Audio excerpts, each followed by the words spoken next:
Well, ladies and gentlemen, welcome to the first PRCA Americas conference. I'm speaking to you from London. The PRCA is the world's largest PR association. We operate in 70 countries, representing and regulating over 35,000 practitioners. And over the past 5 years, we've expanded enormously internationally, launching PRCA Middle East, chaired by Ahmed Itani of Cicero and Bernay, PRCA Southeast Asia, chaired by Lee Nugent of Archetype, PRCA Latin America, chaired by Gustavo Ababus, who will be speaking later on. And a couple of weeks ago, our international director, Mel Cannon, announced the launch of PRCA Africa, chaired by Edelman's Joden Rittenbury. And all of that under our global chair, PRCA chair, Rachel Friend of W Communications.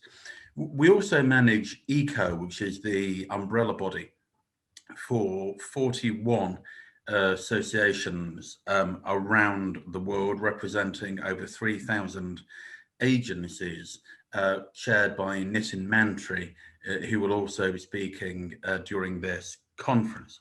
So I believe we have an incredibly broad understanding and reach into and of the industry, hence events such as this.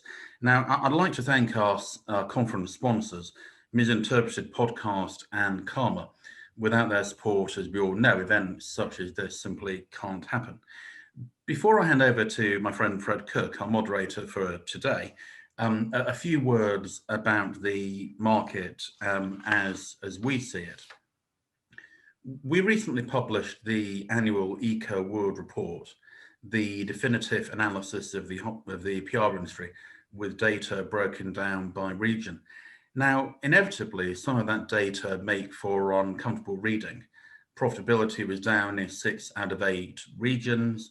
A clear majority of respondents reported decreases last year in income, and they reported reductions in headcount, sadly, too. But in every single region of the world, agency heads said that they were positive about 2021, that they predicted growth, and that has turned out to be absolutely true. Tomorrow, the PRCA will publish data from every region of the world, our confidence tracker, showing that industry confidence has not been higher for the last 18 months. We embrace recovery, therefore, from a position of strength, because these months have shown how vital, effective, ethical communications management is. And I emphasize ethical, a point which the PRCA co-chair of our Ethics Council, Mary Beth West, will address tomorrow. The data confirm our long-held assertion that reputation is an organization's most valuable asset, something which is incredibly important for us as a profession. And COVID has accelerated the trends which we've been reporting on for a decade or so now. CEOs investing more and more every year in corporate reputation, the rise of digital PR firms diversifying into broader marketing offerings, and dollars moving from advertising towards PR. Each of these trends is in our favor, and they mean that we can expect even stronger growth in the future. Now, of course, our industry faces challenges which industry doesn't. The frustratingly stubborn gender pay gap, for example, recruiting and critically retaining a diverse workforce, more important than ever given the events of the recent period. Investing properly in measurement and evaluation, not giving it away for free, and addressing the issue of mental health made so much more acute during this period where people have felt so lonely and cut off. But I do believe that the past year and a half has made our industry more resilient and more determined than ever to overcome these challenges. It's also made our industry more global than ever, in my view. At a period when we haven't been able to travel to meet with one another, I feel we've felt closer to one another than ever before, addressing the challenges that we all face together. First of survival, then of fundamental change, and now of recovery and of growth. And that leads to my final observation before I hand over to Fred. This shocking period, and it has been shocking, we all know that, has brought out the very best in our industry. Industry leaders who've shared freely their market analysis with their rivals, employers who've put staff welfare at the heart of what they do, people at every level of every organization who've done whatever it took to make sure the organization came through these months. A truly, if I might put it this way, global PR community that survived the harshest of challenges and can now embrace the recovery that we are already experiencing. And it's a pleasure to have so many of that global community here at this event. I hope you enjoy the next 2 days. Thank you for being here. And my thanks again to our sponsors, Misinterpreted Podcast and Karma, and to all of our speakers. And on that note, over to you, Fred. Thank you, Francis. And I think that your attire today is evidence that we're coming out of the pandemic. You're wearing a tie. I haven't seen a tie in a year, so I'm happy that somebody's wearing one. I'm delighted to be here. Welcome, everybody. I'm going to be here for a few hours as the moderator for day one. If you don't know me, I am the chairman emeritus of Golan, which is a global PR firm. And I have a second job as the director of the Center for Public Relations at the University of Southern California in Los Angeles. So I have a dual perspective on the industry. I have been at Golan for 35 years and know the agency business pretty well. And we also do a ton of research at USC talking about the future of our profession. And I'm going to quote some of that research as we go through the program. But Francis is right. This is really a dynamic and interesting time in our business and for all of us that work in it. And we see that every single day. The changes are taking place in politics and ethics and technology and demographics are all impacting our business. And the pandemic has been a huge factor for all of us. And now that we're exiting that, it's time to, I think, take a fresh look at everything we're doing. And this conference is a perfect timing to be doing that and sharing some ideas about where we're headed as an industry. Today, we're going to talk about a lot of interesting things: climate, culture, some of the challenges we're facing, and even the history of public relations. So I hope that you will find it provocative and interesting. If you have any questions, put them in the chat box and we'll make sure to try to answer them. As Francis said, and we saw this in our research at USC, people realize that our industry is changing fast, but it has never been more important. And I think that is the key thing to walk away with today, is the work that we do has never been more important or more interesting. We also looked at the issues that we're facing PR people and our country in this current period of time, 20 different issues. And at the top of that list is the issue of climate change. And that's where we're going to start this conference today, is talking a little bit about climate change with some of our experts from Apco. So I'd like to introduce Marjorie Krause. Marjorie is the founder and executive chairman of Apco Worldwide, which is a global agency that specializes in advocacy communications, and they're based in Washington, D.C. She founded Apco in 1984 and transformed it from a company with one small office to a multinational consulting unit firm with across the world in Africa, Middle East, Europe, Asia, everywhere. In 24, Miss Krause led a management buyout of her firm, making Apco one of the largest privately owned consulting firms in its field and the largest that is majority woman-owned. Congratulations on that, Marjorie. That was a great move. She's built it almost entirely through organic growth. And her achievements are many over the years. She's won every award possible: the PR Week Power List, Enterprising Women of the Year, 20 Most Influential Communicators, PR Week Hall of Fame, the PR News Hall of Fame, and on and on and on. She's also a member of the Arthur Page Society Hall of Fame. And she has deep expertise in providing strategic counsel on all kinds of issues: crisis management, market entry, corporate reputation, across a lot of diverse industry groups. And with her today is her associate, Heather McGeary, who's the global lead on climate and sustainability at Apco.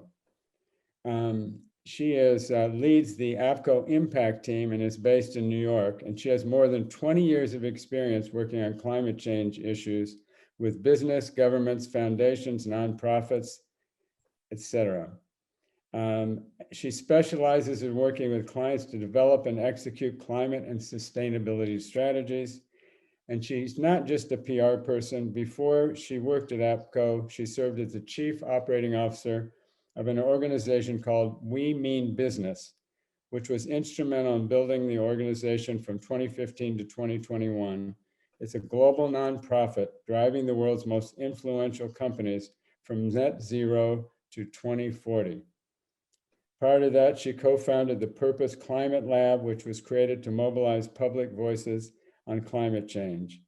She is a true expert on this topic, and we're really excited to hear about where this is headed, this important issue for business and government and all of us. So Marjorie, I'm going to turn it over to you. Thank you. Thanks, Fred, and thank you, Francis. We're excited to be here. We have a short amount of time to go over a lot of material. And what we hope we would accomplish is to give you a sense of what is happening in this area. And you heard Francis say that there is almost no time in our history when our jobs are more important.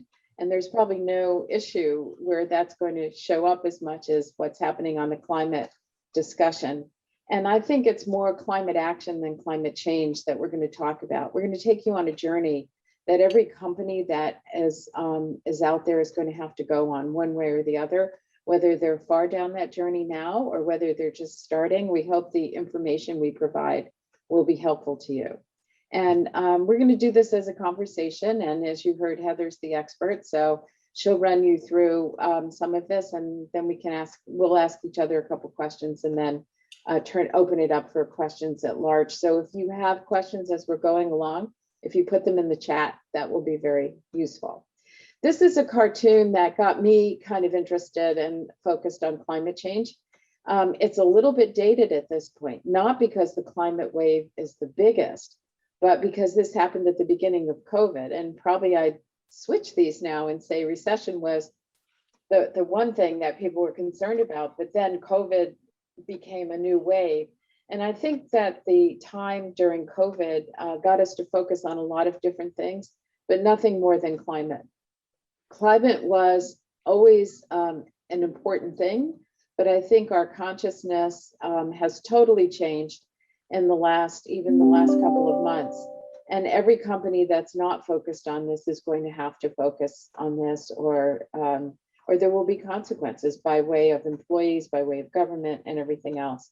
And one other thing I'll just say about climate, because of Francis's comments about reputation and how important that is for everybody at this time, and it always has been, but maybe even more, is there's no area where a company is going to be involved where things like authenticity and transparency are going to be more important.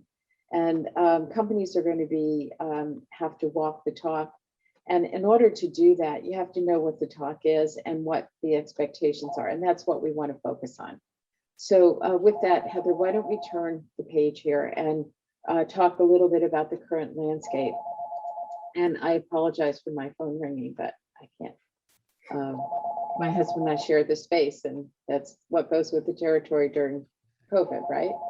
So, and the current landscape, you have country committing to emissions, and that's translating into legislatory and regulatory.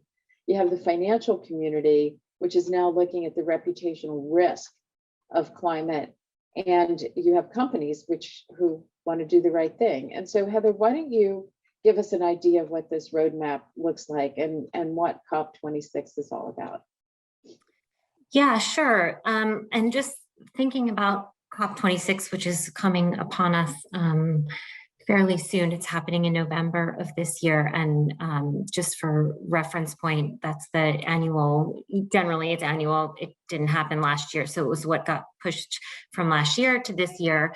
And it's the UN conference where the negotiators come together and make some decisions. And this year for COP26, the decisions are, the commitment is basically at the country level, countries saying that they're going to commit to the Paris Agreement and give some more specific targets. So the Biden Leaders Summit that happened in April was essentially a way to push that and kick that off. And it was fairly successful in that the major economies went and did that. And I think what we're seeing now, if you're in the US and if you're in the UK, your perspective is a lot around. Now there's a lot of activity at the national level around, okay, we made this commitment, how do we start to implement it and what does that look like? And so you're seeing those executive and regulatory changes. And Margie was also mentioning the investor piece too, which is another bit. I think we've all been seeing that climate is making its way into annual general meetings because of investor pressure, and it's becoming much more of a cultural conversation. And I think a lot of this is stimulated around these major economies needing to commit to emissions reductions, and business is a huge part of how that's all going to happen. And I think that we're seeing that, kind of core issues are certainly ESG and that move and shift from, the CSR of nice to have to ESG, and we're really being tracked and monitored. Companies are really being tracked and monitored and being held more accountable on those issues. And then also, how do we start to mainstream this idea of environmental change? And what do we mean by just transition or climate justice? And I think that's a real live question for a lot of businesses right now is how do we integrate the equity and justice work that we might be doing with climate work. And I think from an activist and an NGO perspective, and certainly if you've been focusing on the SDGs, there's a lot of intersectionality there.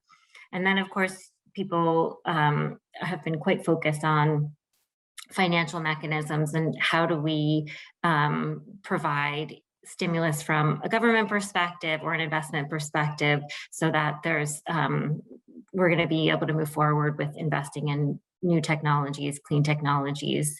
And a lot of businesses are also doing that from within, right? Depending on where everyone's at on their journey, it can look different. And then I think we've all also seen supply chain becoming more of a focus. I think it's more because it's been about interruption. But I think some of those interruptions are helping us to focus on how vulnerable we can be, just overall our economy is to supply chain disruption. And I think there's becoming more of a focus around a lot of companies who've been working on climate for a while.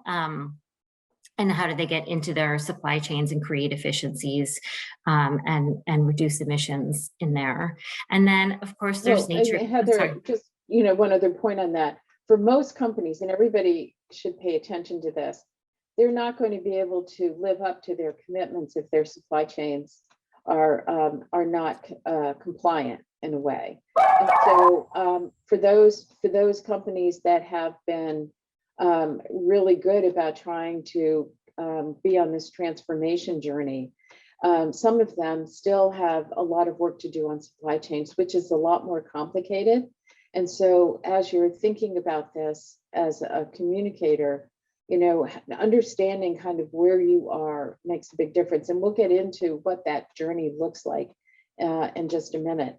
And one other thing I would just add before Heather talks about the nature-based solutions is that I was with somebody who over the weekend who's on a number of boards, and she was even expressing the fact that these discussions about climate and about justice have taken over these boardrooms in a way where the numbers and the discussion they usually have had around performance has been not sidetracked, but has become something as a secondary conversation, because most boards have not had to deal with things like this, and they're not quite sure, but the investor pressure is making them look at this as a potential risk to the company that would devalue the company itself. So this has really jumped over you know, a lot of hoops in the time we've been looking at climate, to the point now where this is not only mainstream, but it's a business imperative at the highest levels. And I would suggest that anybody that's listening or that's doing this job for their clients or for their CEOs or for the C-suite, you have to be able to become conversant in this. If you're not the technical expert, you have to know enough about this to understand the terminology, how it fits in, what needs to happen, and how you communicate this in realistic but simple terms, where you show you're talking the talk, but you're walking the walk at the same time. So, and then there's one other part of this that Heather, I'm sorry, interrupted, but I think was important to talk a little bit about the nature-based solutions too. Sure, thanks, Marjorie. The nature-based solutions, I think, is a largely undefined area, similar to some of this idea around climate justice and what do we really mean by nature-based solutions, and that is being worked through. And for certain sectors, it's a hugely important focus. So agriculture, forestry, and then you know, retail companies that use raw materials, right? So companies that sell furniture. So it's really something that also threads through everything. And then this is also where some of the conversation around offsets happens. And for those of you who've been spending a little bit more time on climate, have probably seen that is an active debate. And I think something for communicators to get some clarity on around where a company's position is on that. And I think that's another thing that will start to heat up as companies are asked to be held more accountable to their emissions reductions, because that finding emissions reductions from nature-based solutions will be one place that people will look. And then I think just together collectively with that is the biodiversity conversation.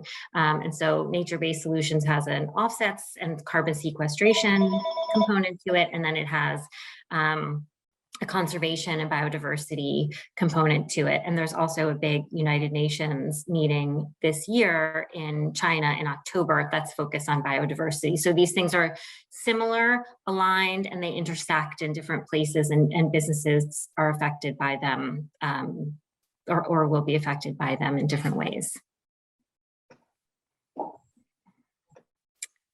So COP26, is a major international moment for governments and business, particularly it's being hosted in the UK this year, and businesses in the UK I know have been asked to be quite active. I think we've been seeing that just through our UK office, and it's in the news quite a lot. And it's our understanding that it's incredibly important for this to be successful, not only globally, but also the UK really wants this to be a successful global moment. And so I think it's putting good positive pressure on businesses there to take action. And for all of us, no matter where we are, taking action, contributing to this global this global effort is really key. And if you have been in a professional capacity to any of these meetings before, you'll know that there are there's what goes on with the negotiators, and then there are lots of side events, and there's a blue zone and a green zone, and businesses are there and NGOs are there showcasing their work. And what we're seeing is that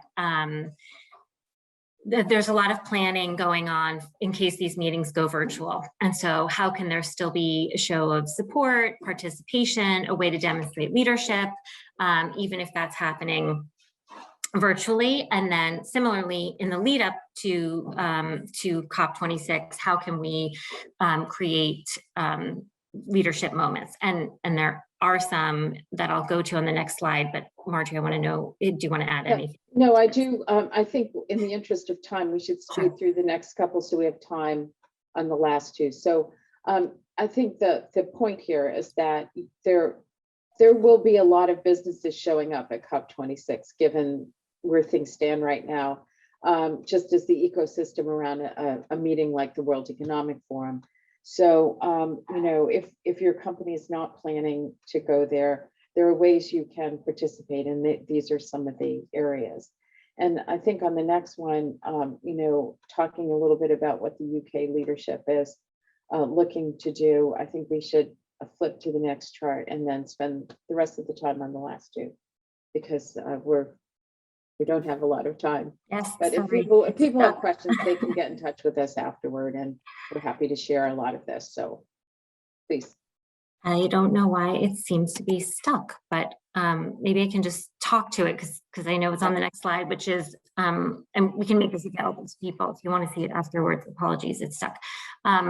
Is the Race to Zero, which some of you may have heard of, and it's essentially signaling support for the 1.5 degrees and what is going to happen at COP26. And there are several ways that you can participate through the climate pledge or the 1.5 business ambition, where companies can sign up, and it can be public, and it's a commitment and a demonstration of action on the work there. And I think as you go, if you could see if you can get to the last screen, I'll talk about this a little more while you're doing that, because I think the message here is that if you are not aware of what your company or your clients are doing on this, it's very important that you find out where they are on this net zero journey, what they're planning to say about it in terms of COP, how you kind of organize this, and how it's consistent with the other things that the company's talking about.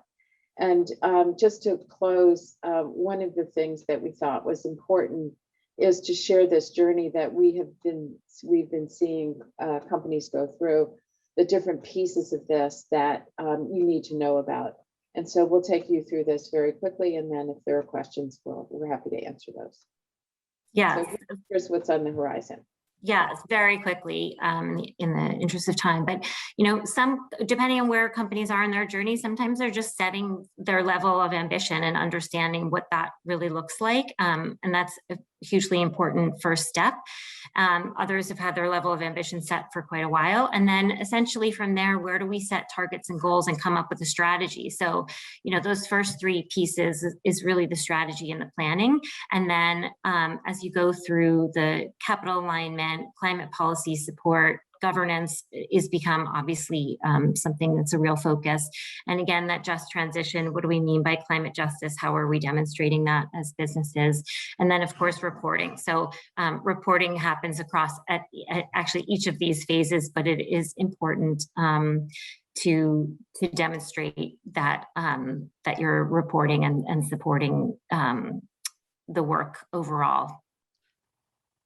So why don't we stop there and see if there are questions? And then Fred, I don't know if you have some as well, so that I know, because we're so limited on time. This is such a big and important topic. I wanted to ask you, you talked about pressure from the investment community. Can you also talk a little bit about pressure from employees and from activists, how that is impacting companies' decisions on climate change? Yeah, I think that, there's probably few issues a company deals with that are as ubiquitous as this, that isn't also a product of their own employees. And one of the things that on the communications piece that wasn't part of this is the ongoing communication with your employees about what you're doing and the engagement of your employees, because this is an area that everybody has an interest in, and to some degree everybody feels they're a bit of an expert, or can, they want to feel like they're making a contribution, especially after COVID, when everybody saw what clean air is and what less pollution with traffic is and things of that sort. And and so I think it's really important to in all these surveys with your employees to take that into account. And as far as the NGOs go, there's no way to underestimate the importance of climate to these. And some organizations, no matter what you do, are never going to satisfy the most extreme elements. But what we've been finding is there are a lot of these NGOs also that are engaging in partnerships to work with business to move this along. And that's great to see that partnership with the activists and the corporations. Heather,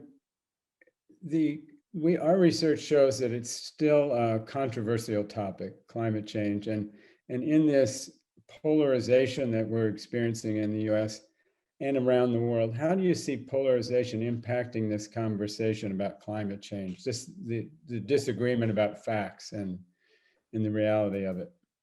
Yeah, I think that where we're seeing the shift happen now is as we get smarter about measuring and looking at impacts. And I think this is part of the pressure around disclosing climate as a financial risk or opportunity, depending on your process and approach, is that it's not really about the Earth Day kind of, I want to, do my part. It's really about it's a risk to not be focused on climate from a mitigation standpoint and from an adaptation and resilience standpoint. So, building developers are really at risk for where they're building their buildings, and flooding is happening more frequently, and being able to demonstrate that there's an awareness of that and that you're taking steps to mitigate against those types of things are really financial and business decisions, and not about philosophy or ethics particularly. Yeah, and I think one thing, Fred, to think about is not calling it climate change, because I think that's where the controversy started. I think calling it climate action might be better. What can companies do? And the way that I think the recent and consistent drumbeat from the financial community will bridge some of that partisanship on climate.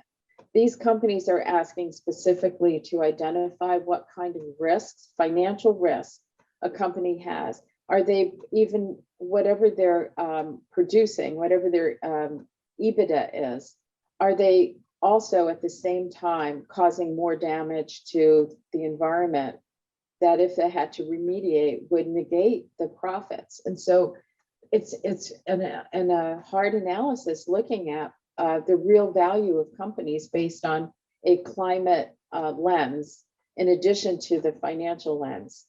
And that's a game changer. That's never happened before. Because it's taking it from a philosophical or political issue to a financial one. Yes, I mean, that gets people's attention rather quickly. And are you seeing more and more companies joining this conversation? Absolutely. In fact, it's a little bit overwhelming. And as we said before, every company, one way or another, is looking, at least international or substantial company is looking at this, trying to figure out at least what their ambition is, how they're going to get there, and then how they're going to talk about it. And it falls into the three major categories for climate action. The whole agricultural section, which has a huge impact on climate, the mobility section, and the infrastructure section. And in the broadest sense of looking at those three pillars, they're the ones that are on the front page right now with climate. And Heather or Marjorie, either one, can you give us a sense from your agency's perspective? Is this a big area of business or a big opportunity for the future? Is this where you see a lot of work coming from? Well, I should answer that for Heather, because that's why Heather is in the job she's in. So we took climate as a major focus, but also the idea of justice, climate justice, justice and equity, which is so important. Gender has always been important to us as a majority women-owned firm, ESG, and we put them into a new unit called Apco Impact. And it has been really, the reason we did it, and this might be important to the professionals that are people in the field, is that you can't look at these things in a singular way. They have an impact on each other. And so we thought this would give everybody better peripheral vision. But definitely climate and ESG drive that, because the climate, especially with COP coming up and everything, everybody kind of wants to know, they don't want to be caught out on this. They want to figure out what they can do. And we're recommending heavily that people don't just talk about this without having the ability to back up what they're talking about. So Okay. it's a really good chance for communicators to engage in business strategy and in the C-suite and be a good lens on helping their company guide through this. And so, And yes, that we leads see it as a to- very important investment. One of the questions from the chat was just about that. As companies are more and more interested in your counseling your companies, how do you keep them from just demonstrating, jumping on the bandwagon with their statements of support without having the appropriate actions associated with it? Heather, I don't know if you want to respond from your We Mean Business experience. Sure. Well, first I would say, actually, we want everybody to jump on the bandwagon, right? Like, this is actually a real joiner moment that we need all of this work to scale. And so even just setting a level of ambition, and I've worked with companies across the gamut. Some of them are like, we made an announcement. Oh my God, what do we do now? Or we made an announcement. And then, we're essentially delivering everything that has to get done, right? So company culture is very different of like what it means when someone makes an announcement. And I think just something to keep in mind is that providing this support from the business community and this acknowledgement that climate is also, it's a moral decision, it's an ethical decision, and it's also a business decision. We still need regulation and we still need policy, but making sure that we're providing this support from the business side is really important to giving policymakers that kind of nudge and push to do that work that needs to get done. But I think, Fred, what's really important is that if they're going to be talking about this and jumping on a bandwagon, is they don't get so far ahead of where the company can go. If it's not realistic for the company to get there, it will end up being a negative for the company and not a positive. They can't overpromise on this. They have to figure out what they can do and then be consistent in their communication. But everybody can do something. Well, that's a good place to stop. I think everybody can do something. And I think this is exciting to see this becoming the forefront of communications and this being a big practice for agencies. It's an interesting and exciting opportunity that I think we're all going to be looking at over the long term. Marjorie and Heather, thank you very much for this fascinating glimpse into climate change, or as you said, you don't use that term anymore, climate action. And we'll look forward to hearing more about this in the future. But thank you very much for joining us. Thank you for having us. Thank All right. you. Bye-bye. Bye. Now we're going Bye. to take a different shift here from an external issue to sort of an internal cultural issue. And we're going to have a discussion of organizational culture with Dorothy Susskind. Is Dorothy there? I am here. Oh, there you are. Good. Dorothy, let me just introduce you. Thanks for joining us. Absolutely. Dorothy Susskind is an assistant professor at Longwood University in Virginia. She holds a PhD from the University of Virginia and a BA from the Virginia Commonwealth University. Before coming to Longwood, she served as a middle school principal. I want to hear about that. That's got to be the hardest job in the world. An action research coach and assistant professor at the University of Mary Washington. She's taught in multiple grades. When she's not at school, she enjoys writing, reading, and hiking with her 2 sons and husband. Her research includes workplace bullying, creativity, writing, gender, and critical pedagogy. So you spend a lot of time in the classroom. I do. Dorothy.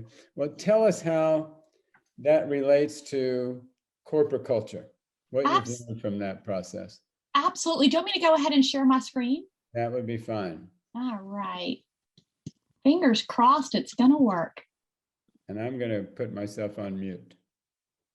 Beautiful. I'm just going to put that in presentation mode. Oh, fantastic. Are you all able to see that? Yes. Oh, beautiful. Okay. So should we get rocking and rolling? Go for it. Okay, I'm setting my timer, so I stay on track and we've got plenty of time for questions. So I'm going to talk to you a little bit about kind of speaking out and what does workplace bullying look like inside of companies and corporations. So first, kind of like on a larger scale, people tend to be bullied for one of 3 reasons, the research shows. One, like their productivity, popularity, or expertise threatens colleagues. 2, they have like a creative idea that challenges the status quo. Or 3, which we'll talk about more today, is that they question an organizational decision or they call out unethical behavior. So a little bit about what I'm going to chat with you about today is, who speaks up and why, who speaks up and why, who doesn't speak up, when and where do they talk, what are the implications, and then how do we build like a healthy culture, one where people are able to have a voice. So first of all, like what does it mean to speak up? There's kind of 3 different ways to think about that. Sometimes whistleblowing has a negative connotation, but whistleblowing, the definition that we use as researchers by Nira Maselli is it's the disclosure by an organizational member, former or current, of illegal, immoral, illegitimate practices under the control of their employers to persons or organizations that may be able to affect action. Another way to kind of think about speaking up was brought forth by an Oxford professor named Floridi, and he talked about a crisis of information. And the IE, and that's informational ethics, actually started in library sciences, believe it or not, but then he really applied it to speaking out inside of injustices, in the sense of looking at who creates information, if it's accurate, how will it be used, abused, disguised, and disposed of. Another way to kind of think about speaking out, I'm going to kind of play this video in the background, but I have it muted. I'm going to mute it. There we go. Is pluralistic ignorance. And that is when we don't know what to do, we look to others for how to handle it. And then we copy their behavior, even if we know that it is wrong or it doesn't make sense. And in this sense, we have like this sense where the ignorance spreads throughout a corporate culture. And this is a study over there on the right right that has been duplicated a dozen or more times, where we have actors and actresses that get on an elevator, they face the opposite way, they're facing the back wall, and then we just have an everyday person, bystander, get on the elevator, and though she knows that you usually look at the door, she's kind of like overcome and influenced by these people looking the wrong way, and she eventually, as you will see, turns around, kind of like just cracking under the pressure. And that's what we see sometimes in organizations when bullying happens, is people just start following directions and cultures that they know to be wrong. So what does the whistleblowing process really looks like? Usually we begin, there's some kind of unethical act committed by a member of an organization, and then that behavior needs to be ignored, covered up, or encouraged by those who could stop it. And this in turn kind of creates this permissive culture. And then you have people that are really at this crossroads of like, what do we do? And you really have four strategies. You could ignore it. You could dissent or refuse to participate in the activity. You could speak up internally, or you could speak up externally. A lot of times when we think about whistleblowing, we think about what we see in the movies, and we think that people go to the New York Times or to the media, but that's not usually how it works. The majority, almost all of whistleblowing cases, people first report their concerns internally, and it is only after repeated attempts to rectify the wrong do they start to seek outside support. So who speaks up and who doesn't, and why? The research is pretty clear on this. People that speak up in the middle of injustices tend to be morally sensitive, have a strong ethical identity, have moral courage, which is researchers we define as the tenacity to act when faced with ethical violations and injustices. They tend to be highly educated. They tend to be in upper management. Interestingly enough, age and tenure in an organization have not shown to be predictive factors of speaking out. And they are loyal, not necessarily to the organization. Let's say it's a nurse who is loyal to her patients, and if she sees that medical protocols aren't being followed, that she's going to first and foremost look after the people that she cares for. And this happens because we have bad leaders who only exist when we have bad followers.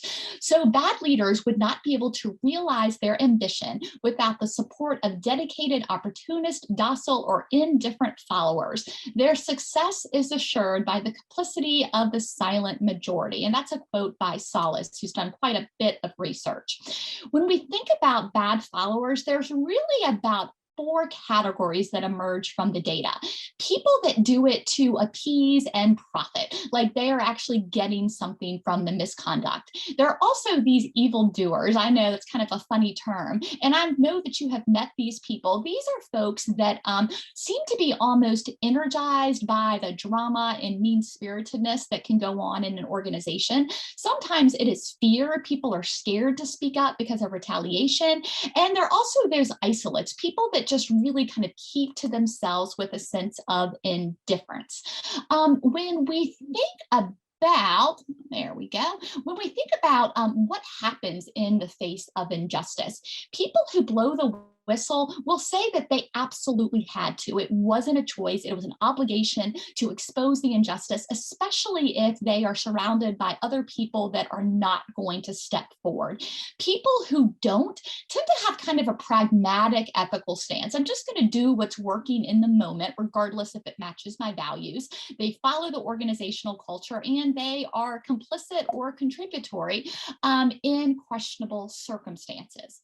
So when and why do people talk? Usually when someone's deciding whether to speak out, they're going to look at the magnitude of the consequences if they don't, the social consciousness, like is anybody else going to raise their hand and say this is wrong if they don't, the probability of impact, like if they speak out, will things get better, their connection to those that are suffering or the victim, and is there a time pressure to act? Hopefully environments listen to people when they say, hey, something is wrong, but we know that many don't, and those environments have some things in common.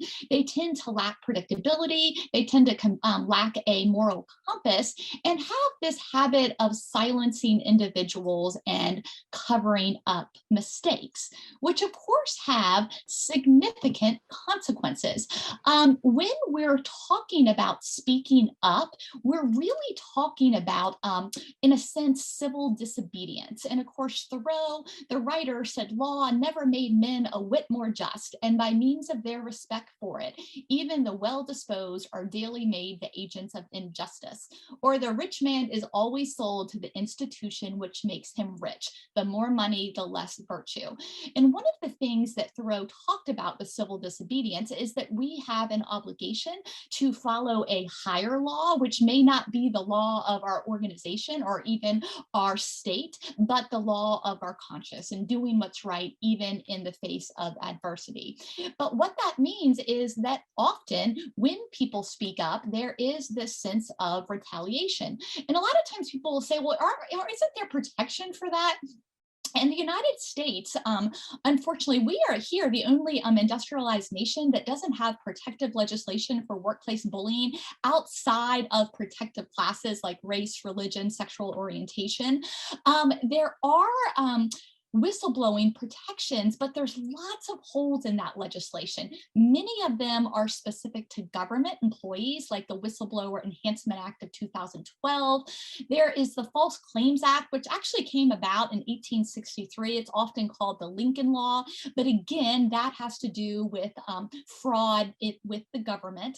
And then there are whistleblowing laws that specifically pertain to industries, like the SOX or the Sarbanes-Oxley whistleblowing law, which protects corporate whistleblowers who share information about security fraud, shareholder fraud, bank fraud, etc. To kind of look more into some of the protective legislation, I would encourage you to look at the National Whistleblowing Center. Has all kinds of fantastic resources, and the Government Accountability Project specifically to government entities. And whenever we talk to people, we also really encourage them to seek counsel from an employment lawyer, but not just any employment lawyer, someone who specifically does the type of whistleblowing work, because it's quite complicated, as you can imagine. When we think about retaliation, we know that retaliation happens most often, and we see this in our case studies that we do, in organizations where the person that is blowing the whistle, her moral standards are in opposition to cultural norms, that there tends to be a long-term accountability issue. People aren't held accountable for poor behavior. There is a discouragement of a freedom of speech and a reward for silence. And there's kind of like this lack of willingness to involve in or to deal with wicked problems. So instead of just covering something up, say, gosh, I wonder why that's happening. Let's really get in the weeds and look into it. And because of that, you tend to have like a moral code of leaders that fluctuates depending on what they have to stand to gain.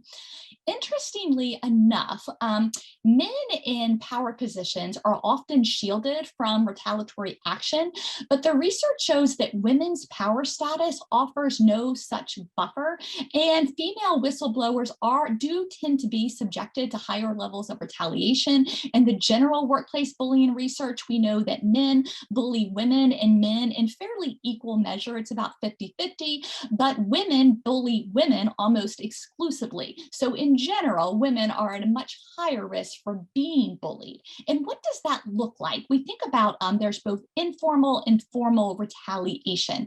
And Devine and Massari talked about that retaliated for committing the truth, an ironic statement for sure. Some informal retaliation is like giving someone a heightened workload that they could never accomplish, withholding resources, project sabotage, just constant denigration, gossip, manipulation, exclusion, ostracization. Many times people that report wrongdoing are then accused of wrongdoing themselves. That's a pretty common experience that we see across the research. More formal retaliation would be things like losing access to files, email, technology, a transfer to another floor. We see whistleblowers be put in basements or transferred to an undesirable geographic location, a demotion, and of course, the ultimate of being fired. So when we think about, I'm going to kind of zoom out more just on general bullying because it follows a very predictive pattern.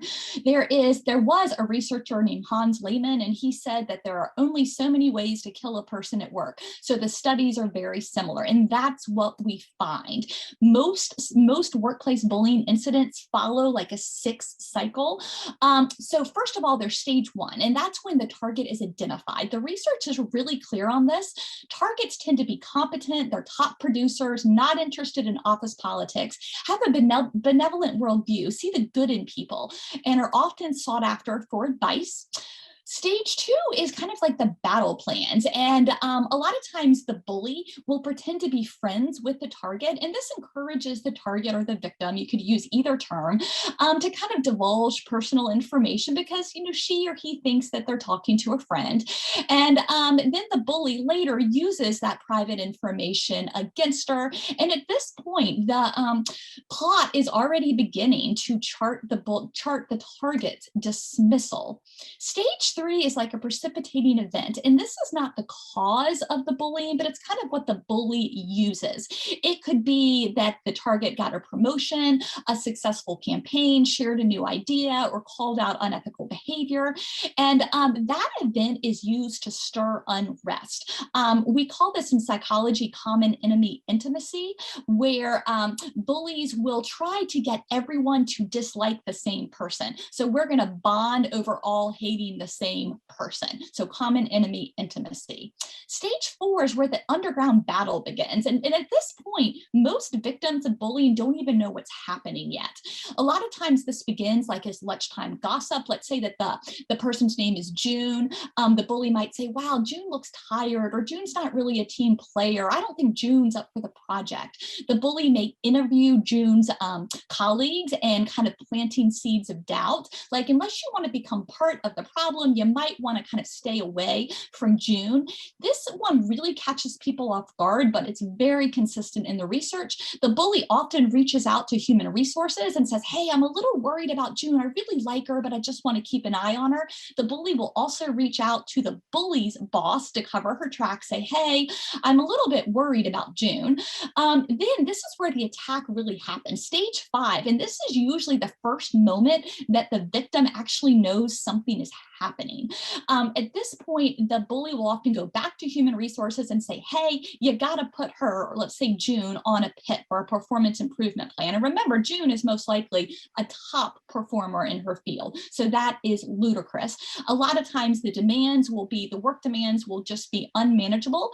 And so she's not actually able to hit her performance goals. And of course, at this moment, her resources are being withdrawn. She's being excluded. And so that makes it even more difficult. The target is often left out of social events, disinvited to meetings accidentally, and then punished for not being there. There's lots of physical and mental suffering, and then bystanders join in on the attacks. And when I interview bully victims, that is one of the things that is most hurtful, is the fact that people that they thought were their friends abandoned them and then often join in on the misconduct.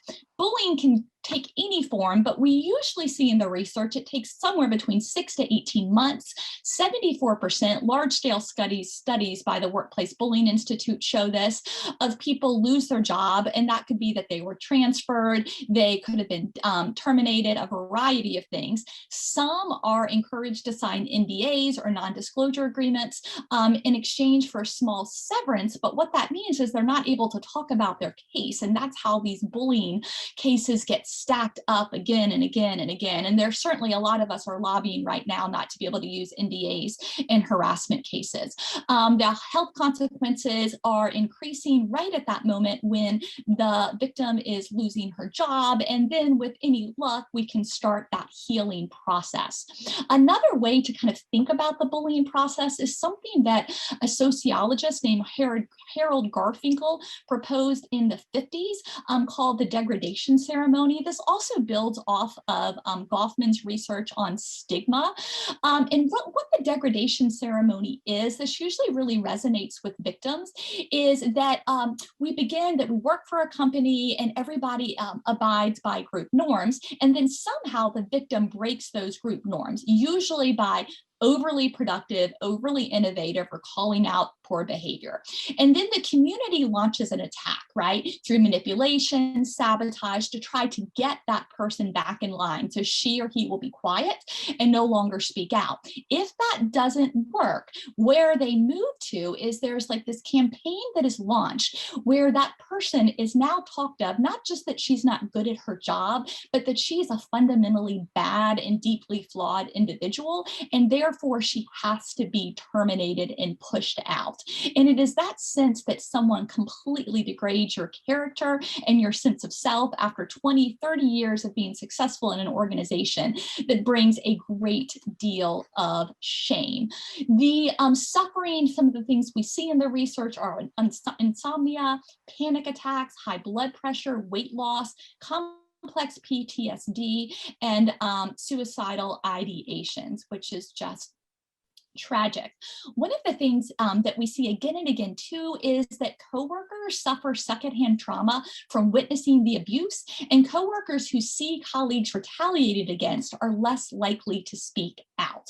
So what can we do to combat bad followers? Part of that is creating a speak up culture, and that has a lot to do with focusing on consciousness raising and hiring and promoting not just yes people, but people who will speak out and telling a new story about what it means to serve and succeed, follow, and lead. And part of creating a speak up culture is having a speak up arrangement. And this is something we see from the research that PR really should be involved in, and creating channels that people can report concerns, and that those channels need to be outside of human resources and upper management. They need to be anonymous. When those things are in place, the research shows that employers' trust and morale goes up, and it significantly reduces incidents of workplace bullying, sexual harassment, fraud, which certainly cuts down on legal battles and reputational damage. One of the things that we see is that PR is very good at selling the speak up system, but they are very seldom invited to the table to develop it. And that's something that needs to happen. It should be the finance folks, risk management, security, HR, and compliance. And we know that those speak up policies that work best are anonymous, some anonymous way to report wrongdoing. And in that reporting, people are invited to report violations of policy, but not just that, because that's somewhere where that is where some speak up systems stop. Also, they need to be able to ask ethical questions, raise concerns, make suggestions, and just really enter into a dialogue. We know there needs to be multiple ways to report, and part of that is generational. Someone that is 22 is going to love an app. Other generations might enjoy a phone. Like, there's so many different ways, but different ways to report the wrongdoing. And then some kind of follow-up. They might not know exactly what happened, but generally what happened.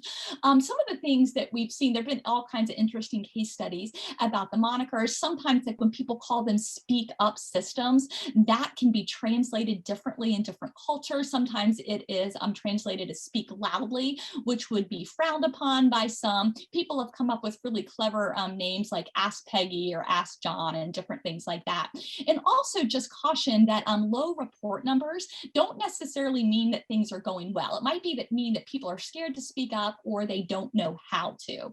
And then kind of closing, more of a positive, the other thing that we see PR has a really positive impact on is creating environments that really just buffer the poor conduct to begin with. And one of my other research areas is looking at innovative cultures, and there's some real clear common characteristics those cultures have. One, they tend to offer employees a fair amount of autonomy. They allow people to work outside their roles and specialties. So you don't just do your job, you're allowed to do other things as well. And people across disciplines work together. That has also been really effective, that there is lots of collaboration, that people have an opportunity to create something new and to problem solve. There's lots of opportunities for professional development. And there's this sense of purpose, which is often, but not always, connected to helping others. And I will put this here. Feel free to get in touch with me. My work email is suskin.dc. I actually have a double name. I'm Dorothy Courtney at Longwood, or it's just my name, Dorothy Suskin at Gmail or Twitter, or I also write for Psychology Today. That's a great way as well. But I was told to try to keep it at 20 minutes, and I think I'm at 23 minutes so that we have some time for questions. Thank you, Dorothy. Yeah. That was scary. I know. I almost felt like I was being bullied in your PowerPoint presentation. It was really effective. I have a question for you. In the chat, people ask about how can PR help, and you explain that very well.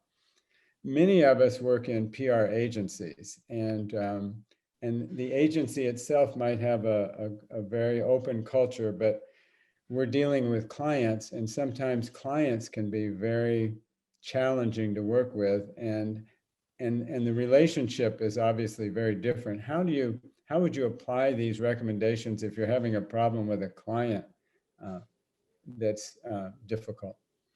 Yeah, that's a great question. Part of it that seems to be effective is when it's first time meeting that client is kind of telling your story. Like this is the work we do, and this is how we want to begin our relationship with this open dialogue. So let me tell you what I have to offer, but then tell me your story, tell me your worries, tell me your concerns. So it starts as like a real conversation, because we know if the relationship is built first, then when we have to address really sticky problems, it's easier. But if you don't have the relationship, it's really hard to address the problem. So sort of setting expectations in the beginning of what you want this to look like, is that a good idea? Yeah, absolutely. Absolutely. And we're too, really clear on the things that we can keep in confidence and the things that we cannot keep in confidence by our own ethical conduct, by our, professional organizations, but also our company. But if you have a problem with a client, and do you report it to your organization or to the client's organization? What is the best way to, because you said that speaking up, you have to speak up in a way that it's going to be well received. Who do you speak up to in a situation like that? I know that's a tough one. That's where you really need to have the speak up culture groundwork laid before. So there needs to be a clear understanding that when I have a hiccup with a client, this is what I do. I first talk to this person, I then talk to this next person. Those people are almost always within your own organization first, so that you can come up with a plan to then reach out to the client that you're working with. But people need to have an understanding of how they move up the chain of command and who they talk with. That's really good advice, to set that up in advance so people will know. Absolutely. And then we find too that having moments where in meetings that they're time to say, hey, how are things going? Is this working? So creating a space for people to share problems. And in that sense, sometimes they will share something that they won't necessarily come to your office to share. But if you actually have this time period where you talk about what might not be working, that they're more likely to be open about challenges. One other question. I was fascinated by the difference between men and women in this context and how they behave and how they are treated. Can you, in terms of like corporate leadership, how do you see that playing out in the future in terms of the differences between men and women leaders and the kinds of cultures that they nurture? Yeah, and are you yes, so as far as we do see a lot, and specifically about the bullying, about women bullying women. Well, that and sort of the overall, you said that the repercussions on them were different, but for women leaders, they're being treated differently. It sounded like.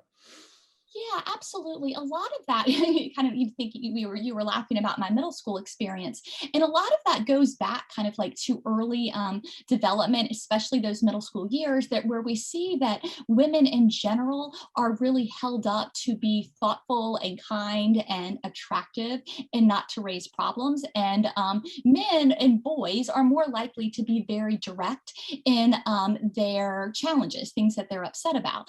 And because girls, young girls, feel like they cannot openly talk about something that they're unhappy with, that they, at a very early age, and we see this a lot, really 7th grade is kind of the height of it, that they learn to go underground and kind of create this underground campaign to hurt somebody that they're unhappy with instead of telling that person directly about their concerns. So we think that that is where it kind of begins. So part of that is teaching young girls how to have very direct conversations. In the workplace, a couple different things. We know that women become protected with numbers. When you have 1 or 2 women in a leadership position, a lot of times the women themselves will fight with each other because they feel like there's these very limited seats at the table, and if I win, that means you lose. So instead, creating a culture where there really is this collaboration, when you can kind of get a higher level of numbers, then women can start to feel that they're collaborating with each other and not working against. The other piece that we see is that there are different things that women bring to the table, and honoring that expectation that they're able to make people feel comfortable and to present an idea in an innovative way, and to make people feel like they have a voice in the room. And so sometimes women leaders will feel like that they have to take on characteristics that we often associate with more masculinity in order to be successful. It's fascinating. And it sounds, I remember that with the book title a long time ago, Everything I Learned in Kindergarten. Sounds like you have that version for middle school. Absolutely. And that a lot of it begins working with young girls and boys about, how do you openly talk about things that are challenging you in a way that's healthy? Well, thank you very much for that enlightening discussion. I also teach at USC, and I will make sure to apply these in my classroom as well as in our office. But it was really interesting, Dorothy. Thank you so much for joining us. Oh, thank you for having me. I appreciate it. Bye-bye. Bye.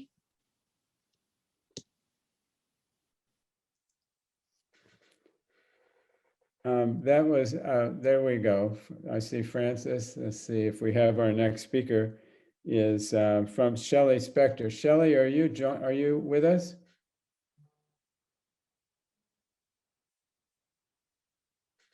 Let me see. Shelley, are you there?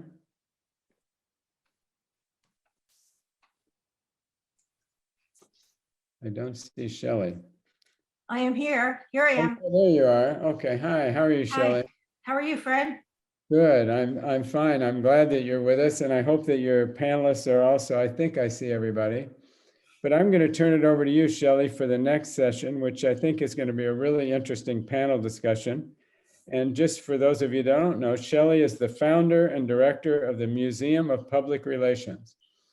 There may be some of you that didn't even know we had a Museum of Public Relations, but Shelley's going to tell you all about it and talk to you a little bit about the importance of the history of our profession. So Shelley, I'm going to let you take it from here. Thank you so much, Fred. It's good to see you again. It's been a while. I know. So thank you, everybody, for tuning in today. We have a lot to cover, so I'm going to get right to it.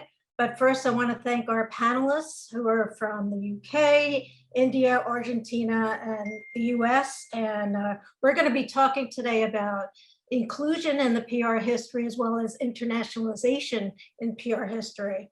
But first, I have a little film clip I'd like to show you, which kind of epitomizes why we're in the situation we're in today, I think. This is a shortened version of a much larger March of Time newsreel. So if anybody would like to see the full version of it, just let me know. But let's take a look at this version. This was from 74 years ago.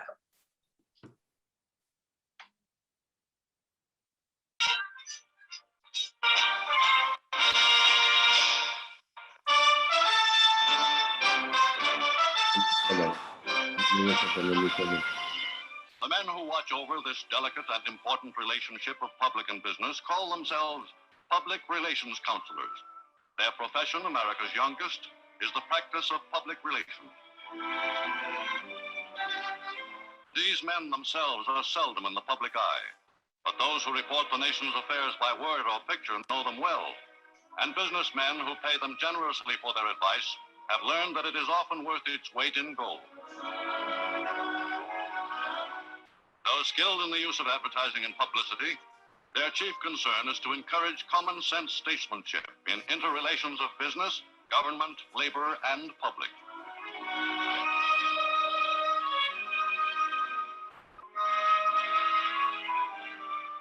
They are emphatic that today the public is the arbiter of the fate of great corporations. Now, I'd like to get everybody's views on that film clip, but first, please state your name and where you teach. Nikki, let's start with you. Hello there, I'm Dr. Nikki Garson, and I'm based at the University of Greenwich, where I'm an associate professor in communications. Well, thank you for showing that very historic clip, Shelley. And the word men was, if you did a content analysis of that, a very dominant word, and the images of men were very dominant. There was a picture of a woman who almost, you know, was looking a bit subservient. And of course, it does raise issues about how history is portrayed and marginalization of groups, even very large groups like women. Heyman, what did you think of the film? And please introduce yourself.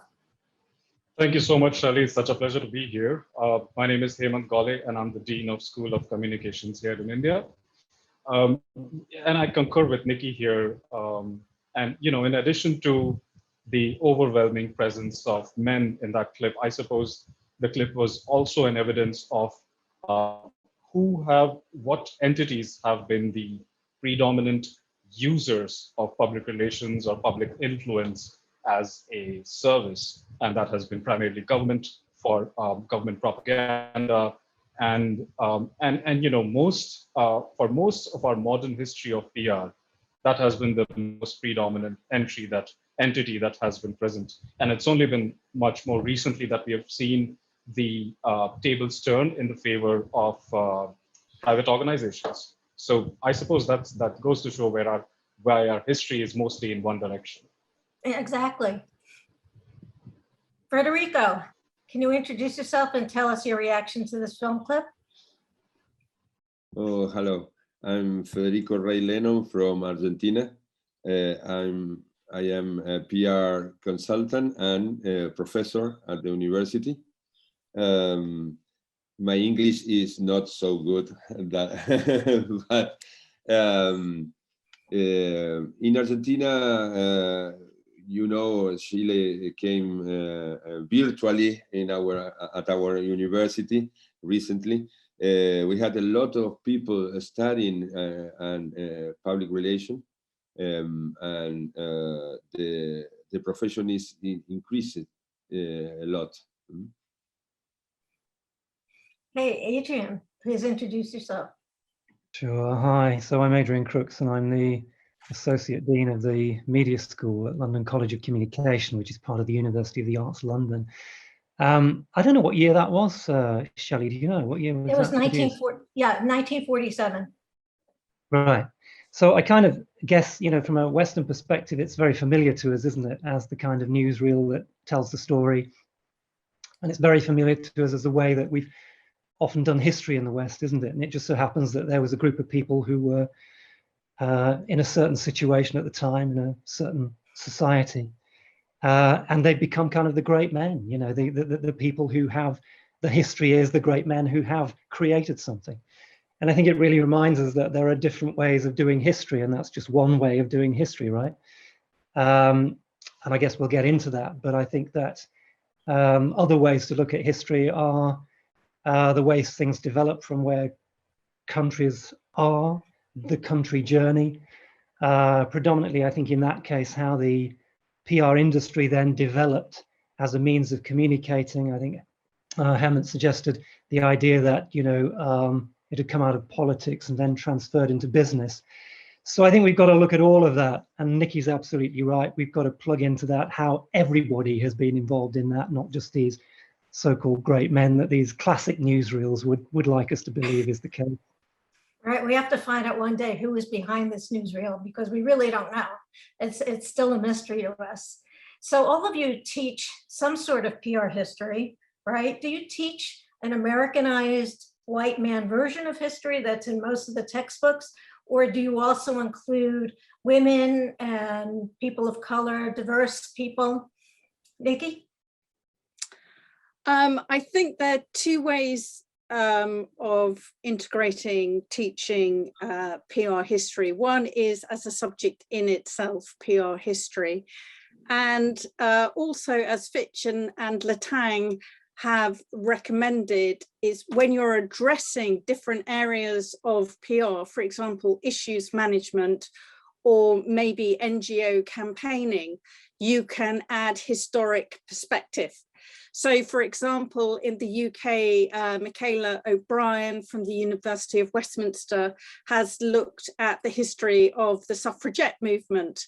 So that can be incorporated when we think about campaigning. When we think about issues, we know that issues management developed in the United States. So it's very relevant for that historical context, I think, to be American, and Howard Chase and how it came from a very corporatist perspective, and how activists like Ralph Nader in the States campaigned for car safety, seatbelts that we now take for granted, and how that whole issues management also needs to be seen from the perspective of activists and NGOs.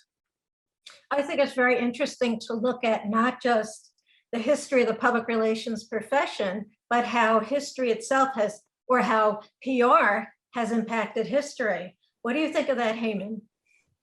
Oh, absolutely. And you're doing a great job, Shelley, of cataloging that on the Museum of PR website as well. And that's unfortunately, that's how we have to look at, we here in India have to look at the history of PR as well, because so little has been documented about the people involved in the history of PR within India, that when we look at history of PR in India, we mostly look at the Americanized history and the campaigns in the West, as Nikki also pointed out. And therefore, for most of us who are really curious about it, and we want to generate interest in our students about it, we go back further, or we see the presence of public relations as a practice in several ways. So the government, for example, has been using it. In Hindu mythology, for example, Hindu gods have had a public relations officer to make sure that their disciples did not misunderstand the meanings of what was being said by the gods.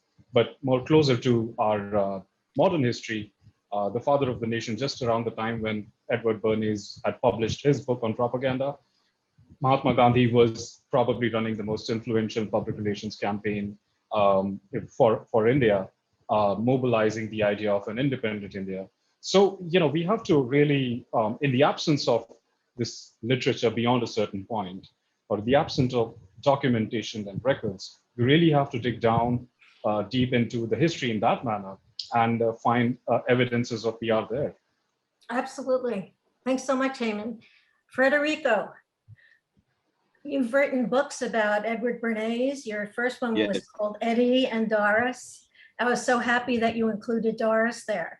But are women included in any of the textbooks that you teach from? No,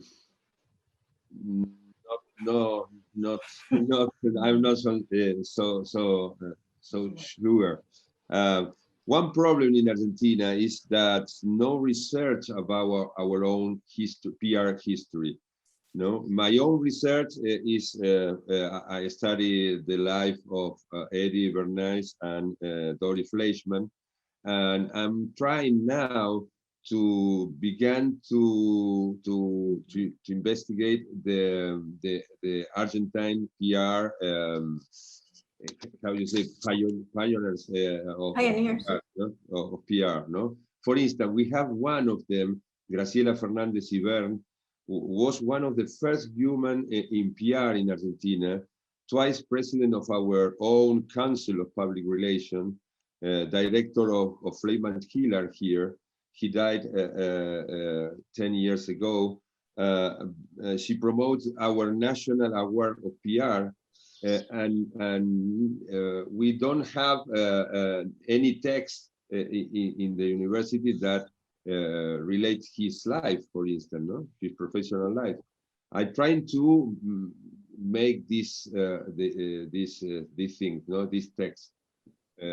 For me, it's very important to realize that the national history it has a lot of parts that are in common with the PR history, no? That's very interesting. So you have a fascinating history in Argentina. Mm-hmm. Eamon, you have a fascinating history in India. Why aren't these histories being taught in schools in the United States or the UK? Adrian? Yeah, I mean, I think a lot of it comes back to, you know, have you got the economic base to do the research? And, you know, I guess initially that has traditionally been led in the US. I guess, you know, public relations courses began in the US, and Bernays was one of the first involved in that in the 1920s, I guess. And I guess that tradition of research has led the telling of the history. And I think as we're hearing from others on the panel today, there's so much more we can do. And we're kind of just getting started, really, aren't we? I'm drawn back to sort of in the UK, Tom Watson, who's a great scholar of the history of PR, developed the History of PR conference, which ran in Bournemouth for many years.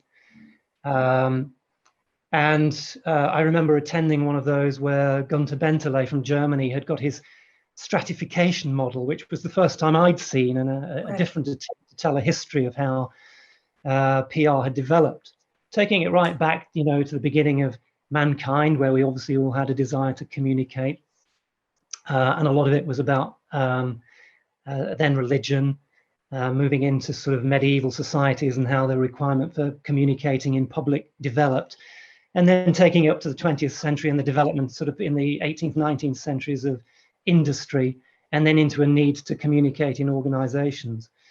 And so that was my first exposure to an alternative way of telling a history. And then you've really got to get into that from national perspectives, I think. Absolutely. And I guess we are where we are because perhaps there was an economic base in the States to get you there first. I'm glad you brought up Tom Watson and Gunter. The International History of PR Conference has just been a major success for the past 12 years. I hope they have it this year in Boston, or at least virtually. And I too was very much inspired by the research done by scholars around the world. It was fascinating to read about PR history in Turkey and all these countries. And that's when I first started really getting into why is our history so Americanized? Why is it so consumed with white men? And so you have to look back at, you know, the expression, the winners are the ones who write history. Well, the historians are the ones who give us the history to write from. So it was curious to me. So you're all familiar with this book, right? Unseen Power. And so what I did a couple of years ago, and this was in preparation for my International History of PR conference presentation that I was going to give last year before we had COVID. And I found this very, very interesting line.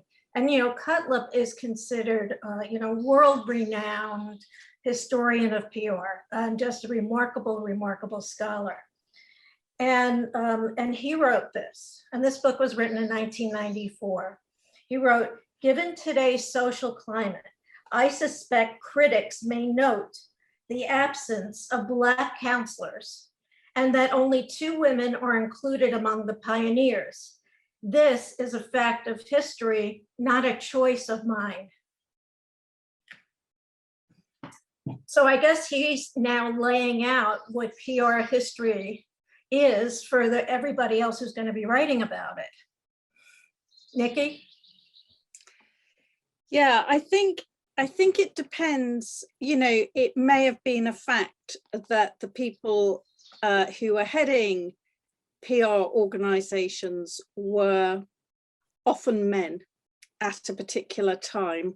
And Heather Yaxley in the UK has done very interesting work looking at the careers of British women from 1970 to 1989, and points out that, you know, in the 70s, women in PR were not in the majority and may have been working part-time, not full-time, quite often.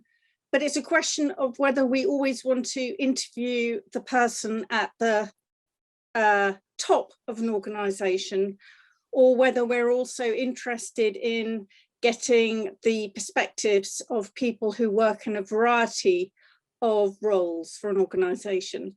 So, for example, Lord Reith, who set up the BBC, had a number of secretaries, and if I had oodles of time, I would be really interested, because I think some of his secretaries actually did quite a lot of communications work. They weren't called PR executives, they had that term secretary, but there are a lot of people doing communications work who have perspectives who would be interesting.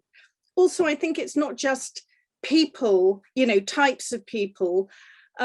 We can look at the history. We had an opening presentation about climate change. So we can look at the history of different societal issues and how they've been communicated about as well.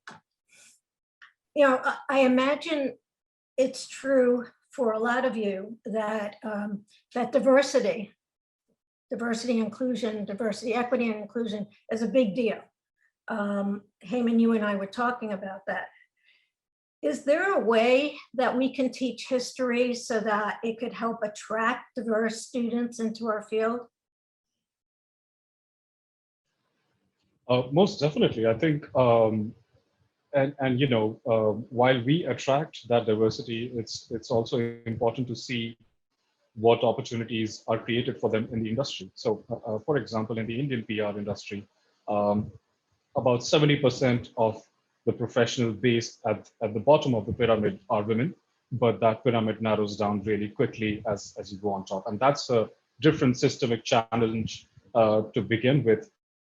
But another challenge that we recognize here in India, for example, is that there are 29 states, there are 19 official languages, and therefore, besides the mainstream PR industry that operates primarily in the English language, there is a whole plethora of regional PR that's happening as well. That industry has their own heroes, it has their own opportunities, and I don't think we nearly do enough to bring them into, or bring that knowledge into the forefront and into the mainstream. So, and you know, there are many ways to bring in diversity from that perspective as well, just by dropping down the barriers. So I suppose one has to look at the systemic challenges that exist in that particular domain and work along them. Yeah, you know, it's interesting. I had a little story that I want to tell you. When we had the museum up at Baruch College, and Adrian was there a few times, we once had a very diverse class from George Washington University, grad students. One of them in the front row raised her hand and she said, "Professor, how come nobody in this room looks like me?" And I looked around the room and there were all these, there was Ivy Lee, there's Carl Bayer, there's Edward Bernays, there wasn't any women. Maybe there was a picture of Eddie and Doris, but aside from that, and there was nobody of color. There wasn't anybody who was Asian or Latino. It was all white men. And this was only in 2016. And I said to her, we're going to change that. We're going to change that. And then the next February, during Black History Month, we created the first Black PR History Month. And we uncovered all these wonderful professionals who happen to be African-American, who are not in any of the textbooks. And we talked, we lectured about these guys. One of them was a woman. The first Black woman to open a PR firm was in 1957. Nobody knew about her. Her name was Inez Kaiser. And now she's getting a lot of attention. But these people have become, I hope, an inspiration because they can connect with the people in history that they see who looks like them. Federico, what do you think of that? Oh, okay. I think that when we can show different scenarios, different kind of people, help the students to understand the good of a world of diversity and tolerance. No, in Argentina we have a lot more female students than male today. No, our profession is becoming a female profession in a certain term. No, and in La Matanza we have a national university that is in a place very, very special because we have a lot of people that are poor or no, and it's very interesting when you see that people studying PR, and then when they went they go to the profession, they are very, very interesting because they understand the difficulty of the difficulty to insert in a world that is not tolerant. Huh? Yeah. Diversity remains a very big issue here. So many organizations are dedicated to it. I imagine the same is true in India, in the UK, and in Argentina. We're working very hard to fix the problem and attract more diverse students into this field. Let me ask you a question. So we're talking about gender diversity, racial diversity. What about global diversity? So is it important for a student today or a young practitioner to learn about PR history as it developed around the world? Heyman, your story about Gandhi is amazing, amazing. And Federico, you talked about a woman pioneer in a very macho world, I imagine. And I know that there was one of the pioneers in Egypt, Egyptian PR. I forgot her name. She was a woman many, many years ago, and she's still practicing today. I think she's 90. These stories from around the world are so interesting. Do you think there'll ever be a time when we can teach our students a global history? And is it important to do so? Heyman?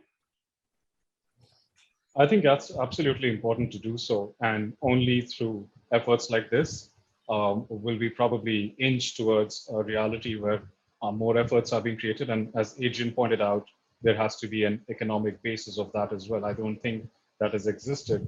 And you know, when I was looking at some of the reasons why we don't know these stories, at least not here in India, we don't know some of these Indian heroes of PR. I stumbled upon an interesting phenomenon, which is that in the early 90s and subsequent years, when Indian PR industry became a little more globalized, and throughout the last 30 years, we have seen acquisition of Indian PR firms by global PR giants, and that has been probably a trend across the world.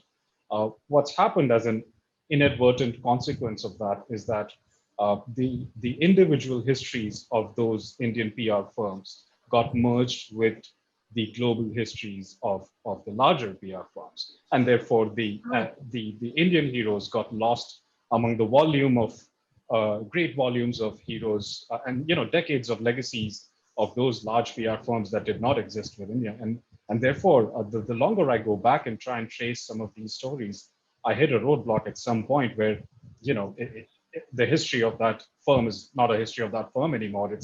It traces back to Edward Bernays and so on. So and that's a challenge, and that's a challenge perhaps academics face more often than one would like to admit. And I honestly don't know the answer to that, but we have to find one. And it's certainly possible to catalog these stories. And I suppose the one way to do that in a more effective way is to create incentives for academia, for students, for researchers to collect them and give them a platform to talk about it. Absolutely. Adrian, what's your view on that? Yeah, sure. I mean, we're in a world where we need to be much more culturally aware than we've ever been. We need to be, and we heard it right at the beginning of the conference today, we need to be effective ethical communicators.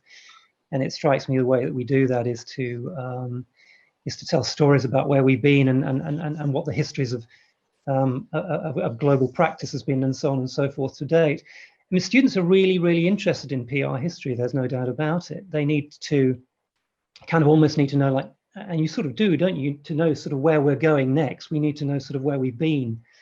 And I think the more we can unearth stories from around the world and tell those stories to students, that just expands the richness of their capabilities in future practice. So I think it's hugely important. When you're teaching PR history, and I know you have less and less time every semester to devote to PR history, do you talk about Basil Clark? Yeah, I mean, he's in there, but you're right. I think you have to weave it in. So I think there are pressures to pack more and more into the university syllabus. And as PR is expanding, and again, we heard from Francis at the start of it, how PR is taking on more responsibilities and more functions, and so you've got to find room for all of that too, and the histories of all of that. So I think you have to weave it in. And if you are looking, for example, at how political history has developed, that's perhaps how you do that, rather than take a specific week that says this week we are going to look at the history of PR. Because I think Nikki touched on that earlier, that if you look at it thematically, I think that helps you to weave in those stories. Nikki, I think you've really hit upon some gold here in teaching, to weave it into other classes like issue management, crisis, campaigns. And it would be interesting to see your syllabus one day on issue management, to see how you've weaved in case studies of PR history. Yeah, so I have a module where we look at issues over actually 2 weeks, but we start off in the first session looking at historical perspective. So it's weaved in. Okay, good. Federico, how much time are professors at your university using today to teach PR history? And can you weave it in as Nikki is doing? Then I say in the basic subject, PR1 and PR2, all the faculty has this basic subject, we teach PR history. But it depends the professor. I teach a lot, and others no.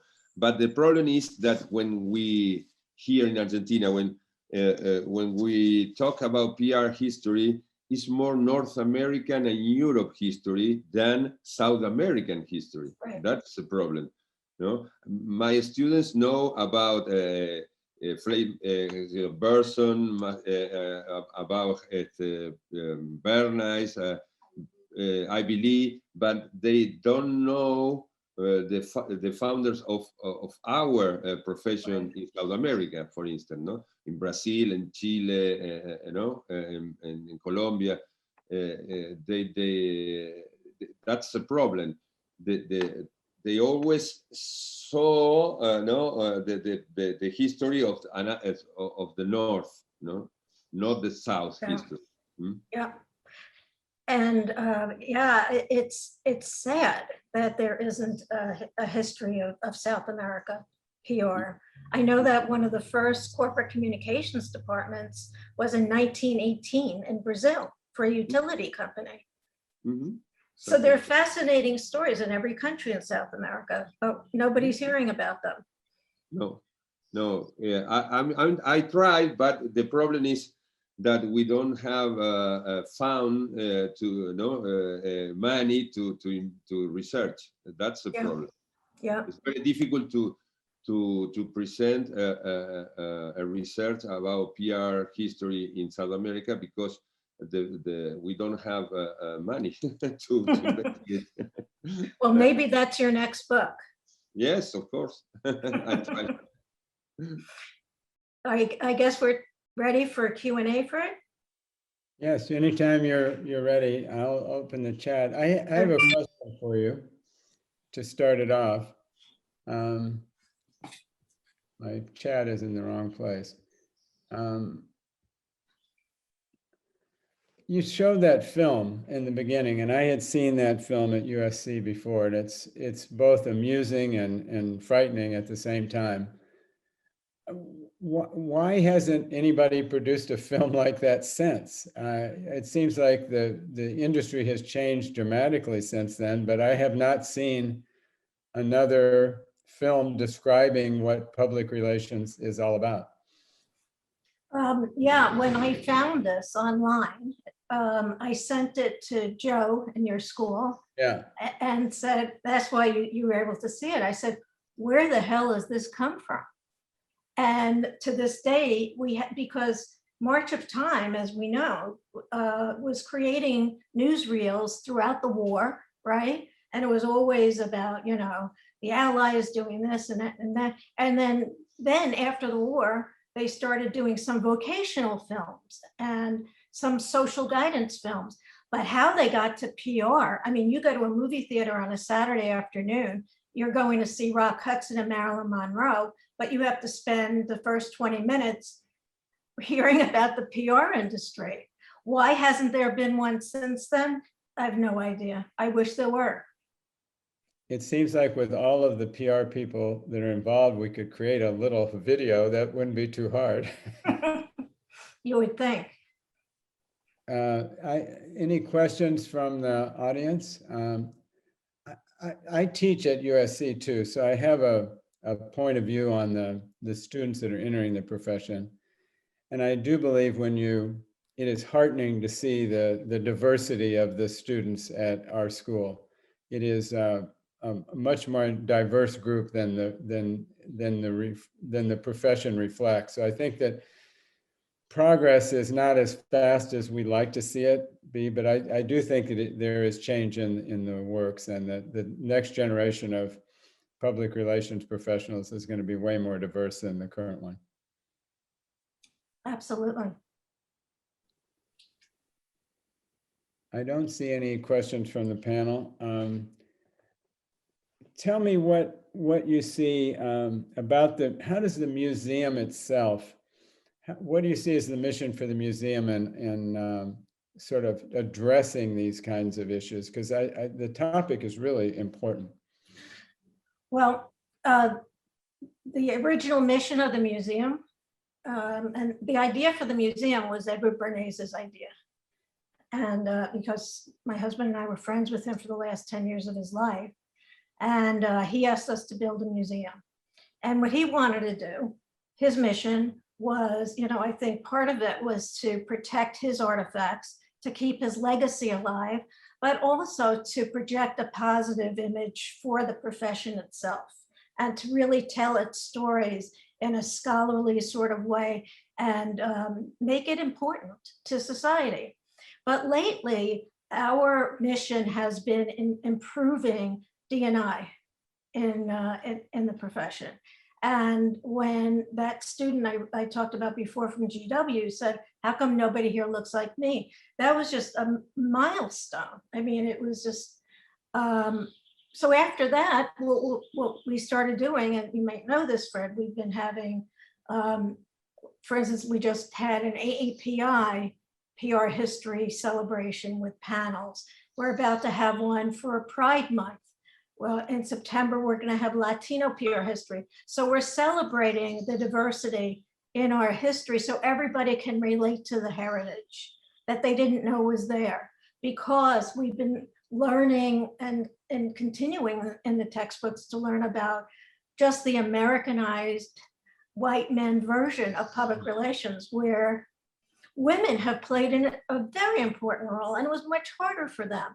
And imagine, a fellow named Joseph Baker was the first Black man in 1934 to open a PR firm. And there could have been people before him, we just don't know. And I recently got a call from the head of history department at the University of Kentucky, who said, I'm the grandson of a woman named Zelda Popkin. She had a PR firm with my grandfather in 1918. Is that right? Yeah, so she preceded Doris Fleischman, who I've always thought of. So the history, continues to be uncovered. Well, it's great that you're doing this. I think that there's so much more of this story to be told, and I think that you're exactly right that it is a global story, and it should be. Is the museum going to expand its? I hope so. Footprint at any point? Is there a chance to have a branch in another country? We've tried, as Adrian knows. There have been, even in India, I mean, there's been a lot of people who've reached out to us and say, can we have a museum here in our country? And I've offered to help, but it hasn't happened yet. But I think it's very important for people to feel pride in their own country's history, but also to learn about the histories around the world. There is such richness in the histories that all of these people here on the panel today present, and we're not hearing about them in other countries. It's unlike, you look at fields like economics or psychology or the arts, music, every profession has a global history with contributions from all different countries. We're one profession that doesn't have it, right? We just have the North American view of public relations, which I think is unfair. Yeah, absolutely. And it's a big part of attracting the best talent into the industry. People want to understand what their, the history of the profession that they're joining. Right. And also how this profession has impacted history, which is a really interesting part of it. Really, really interesting. Well, this has been a fascinating discussion. Thank you so much, Shelley, for leading it. And thank you to all the panelists for joining in. We really appreciate it. You brought up some great points that I think we all need to think about. And I think we should make a film, a new version of that old film that talks about what public relation looks like these days. It would be great. Thank you so much, Fred, and thank you, Adrian, Heyman, Federico, and Nikki, so much for participating Thank today. you, Shelley. Thanks, Fred. Thank you, Shelley. Bye-bye, everyone. Thank you very much. Yeah, bye-bye. So we're moving right along, and our next session is with Paul Cohen. Paul, are you here? I am indeed. How are you? I'm doing well, thanks. How are you? I haven't seen you in a long time. You have a new job? I do, yeah, really, really excited. Well, I'm anxious to hear about it. Paul just started with, how long ago did you start? This is week 3. With Milk and Honey, running their North American business. And Paul has been in the PR business for a long time, worked in all kinds of different areas. And at Milk and Honey, he's in the New York office and leads a team of powerhouse team, he says, that tells stories that successfully drive business results. But before this, Paul was with Ketchum for how long? 17 years, Paul? 17 years, yeah. And you worked in a number of senior positions in New York, Brussels, Shanghai, Hong Kong, and on clients like Goodyear, Samsung, Starbucks, and even the Russian government. Paul was once named PR Week's 40 under 40. I'm sure that you're still eligible, Paul, for that again. Sadly, no. And I'm hoping for the 50 over 50. They don't have that, but I hope that they will. And he's won a number of other awards from PRSA, PR Week, CIPRA, Cannes, and the PRSA New York Big Apple. And he's on the board of the Council of Public Relations firm.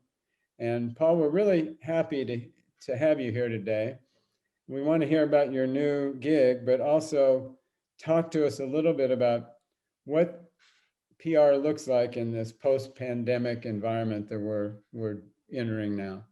Yeah, well, thank you, Fred. Appreciate that. And it's great to be able to talk about this. I mean, I think to a large degree, this is our moment as communicators. And as everything changed, we really have an opportunity, and in some ways a responsibility, to really step up our game and tell stories in the right way, and really get to the center of how organizations not just communicate, but how they operate. So let me go to share my screen and hope that this will work.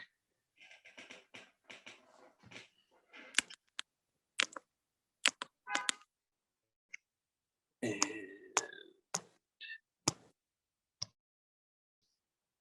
there we go. Can you guys see that? Yes. All right. I'm hoping everyone can. Okay, good. Great. Well, so I want to talk about shaping stories in a post-pandemic world and what that means. And I talked about this being our moment. And there's actually a guy called Paul Cohen, who's not me, but he's Visa's chief communications officer. I actually don't know him, but he certainly comes up anytime I try to Google myself and, Paul Cohen PR. He kind of pushes me out of the way. But he said something, there was an interview at one of the trade pubs a couple months ago that really struck me. He said, if 2020 didn't change the role of communications or enhance the role of communications in your organization, you're probably in the wrong one, in the wrong organization or the wrong job. And he said, of course, the whole world turned upside down. But when you think about the role of communications and the need for stakeholder engagement, every relationship was reset this year.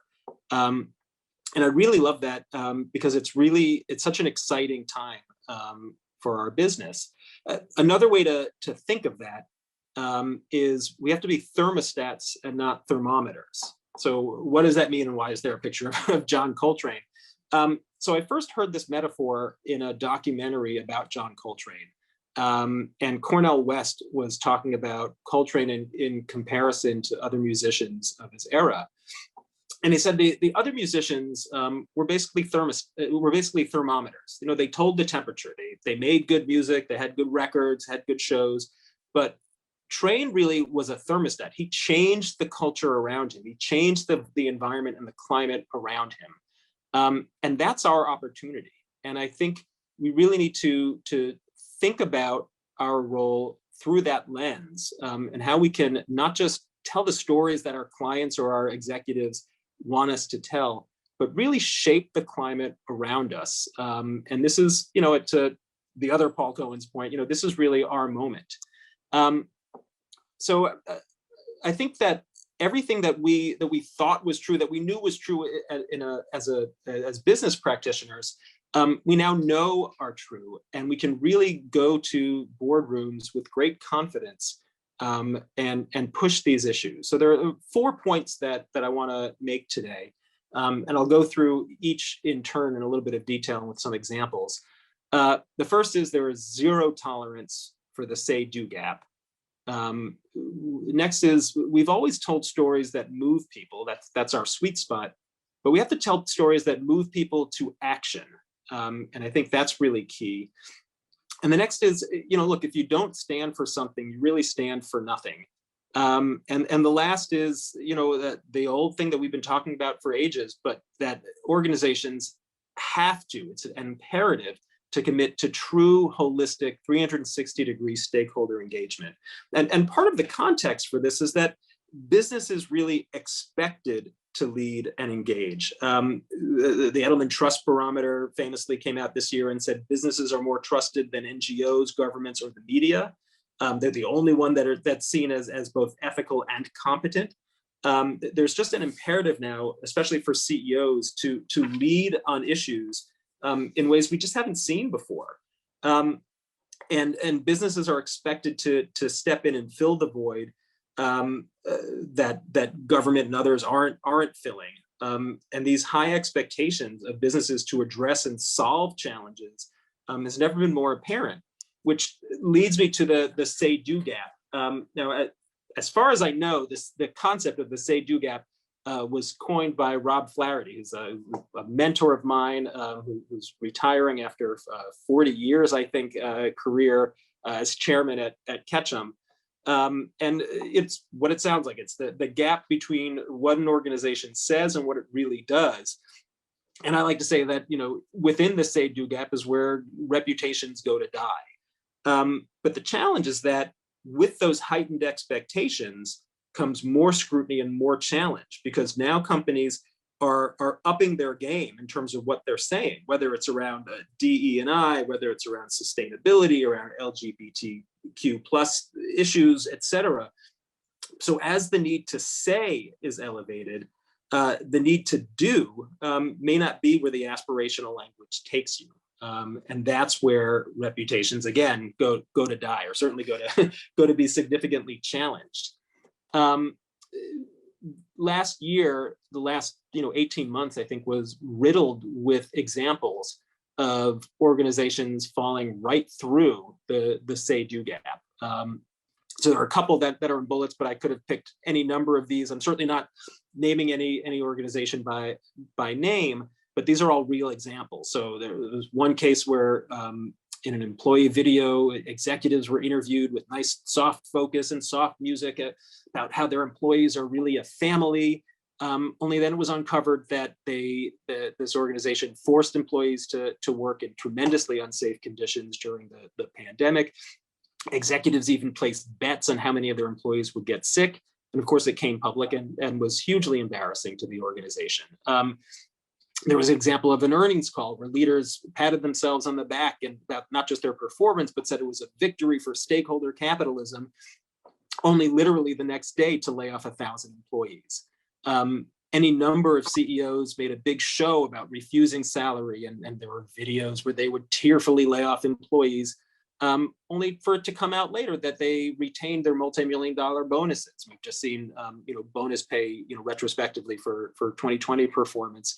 Only exacerbating income inequality, and with hundreds of billions of dollars in dividends paid out to shareholders. So, and then with businesses spent all their time crafting public statements of racial justice, but ignored their own employees of color's actual career needs. As HBR wrote it a couple of months ago, woke washing your company won't cut it. So there's no place to hide now. And with the greater expectations to say, it's really up to us as communicators not to be satisfied with saying the right thing, but really pushing organizations to do the right thing as well. I think that's really important for us to play and centralizes the role of communications. Next, I want to talk about storytelling, which is, as I said, clearly at the heart of our business. We have opportunities now to tell stories in a way that really drive change and really work to empower stakeholders and communities. So I want to talk about something I saw last year by Google. And just to be clear, I had zero to do with it. Google has never been a client of mine. I've got nothing except for my search history, nothing to do with Google. But I saw, just as an observer, what they did last year following the racial justice protests to help engage Black-owned businesses, and I was really impressed by it. And I think it's worth highlighting. So first, Google added a Black-owned business designation to its search and maps tools to help consumers find Black businesses. But despite a push by Google and others to boost Black-owned businesses, it turned out that more than 40% of Black-owned businesses closed during the pandemic. So Google pushed, and they partnered with the Opportunity Finance Network and provided tens of millions of dollars in loans and grants to Black-owned businesses and to community lenders. They partnered with the Black Chamber of Commerce to help Black-owned businesses find ways to succeed. And over the course of the pandemic, Google continued to introduce new features to connect shoppers with Black-owned businesses. They created videos featuring Black-owned businesses.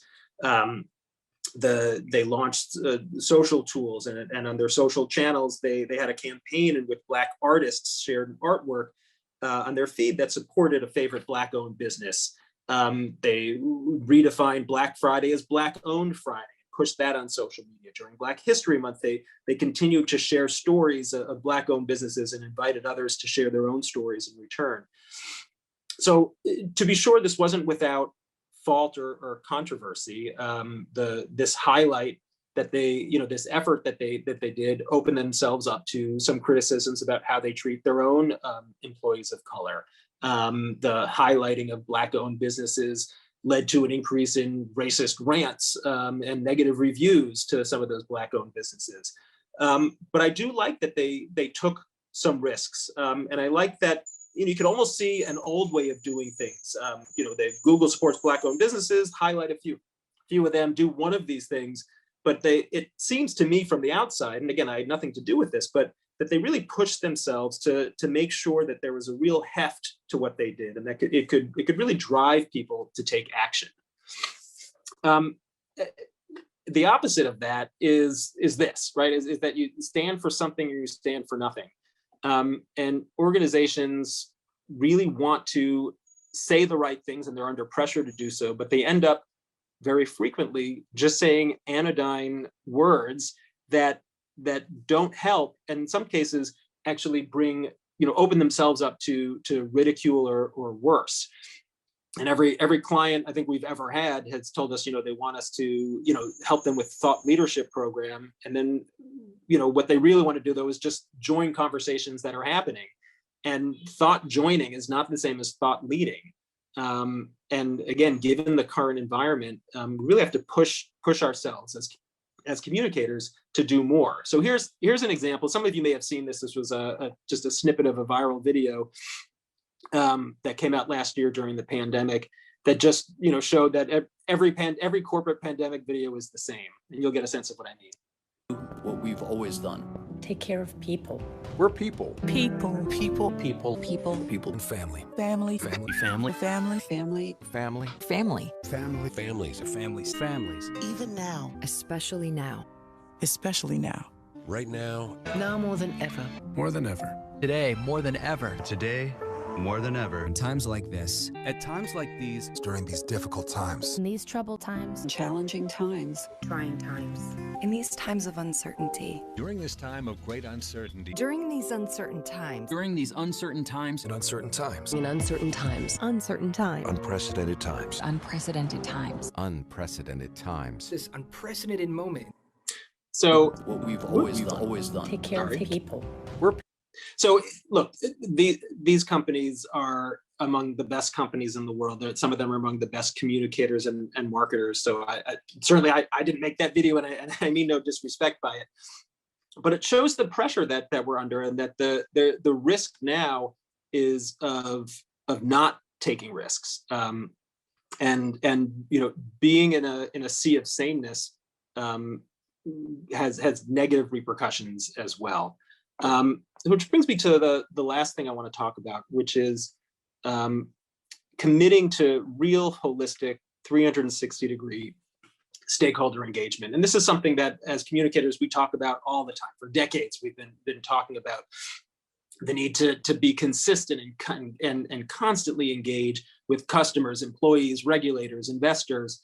And I think companies only do that sporadically. But again, given the post-pandemic environment, there's a real imperative to do so and to do it right. So I want to talk about one more case about this that I thought an organization did it really well. And this was Mastercard. I figure I started with Paul Cohen at Visa, so I'll end with Mastercard. For disclosure, at my previous job, we did represent Mastercard, but certainly all the credit goes entirely to Mastercard. And this was a great campaign that was won a number of awards. So this is all public domain information. But it's also timely because this was before the pandemic, but it was for Pride Month. And now that we're entering Pride Month as well, it's worth looking at what a real successful campaign looks like. So, and it touches on the theme of true engagement with all stakeholders. So it's worth bearing in mind that Mastercard is a B2B brand, right? That their customers are banks and financial institutions, but they also have this ubiquitous consumer outreach. So they need to balance messages and actions to banks, as well as to consumers, as well as to employees, as well as to regulators.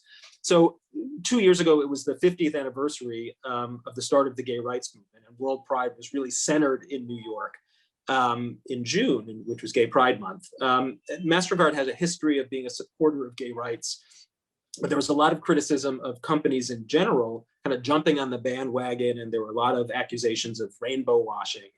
And so Mastercard really wanted to do something significant. And there was a great idea that their marketing team came up with to install a street sign at the famous corner of Gay and Christopher Streets. You see the photo on the middle of the left-hand column. And so that it would feature a rainbow of street names underneath Gay Street. So Lesbian Street, Trans Street, Bisexual Street, etc. And the sign would serve as a new visual landmark and an Instagram hotspot to celebrate the diversity of identities and expressions within the broader LGBT plus community. And this was a super cool marketing stunt, and I don't mean that in a bad way at all. But the communications team really pushed to do something that didn't just look great, but really made a difference.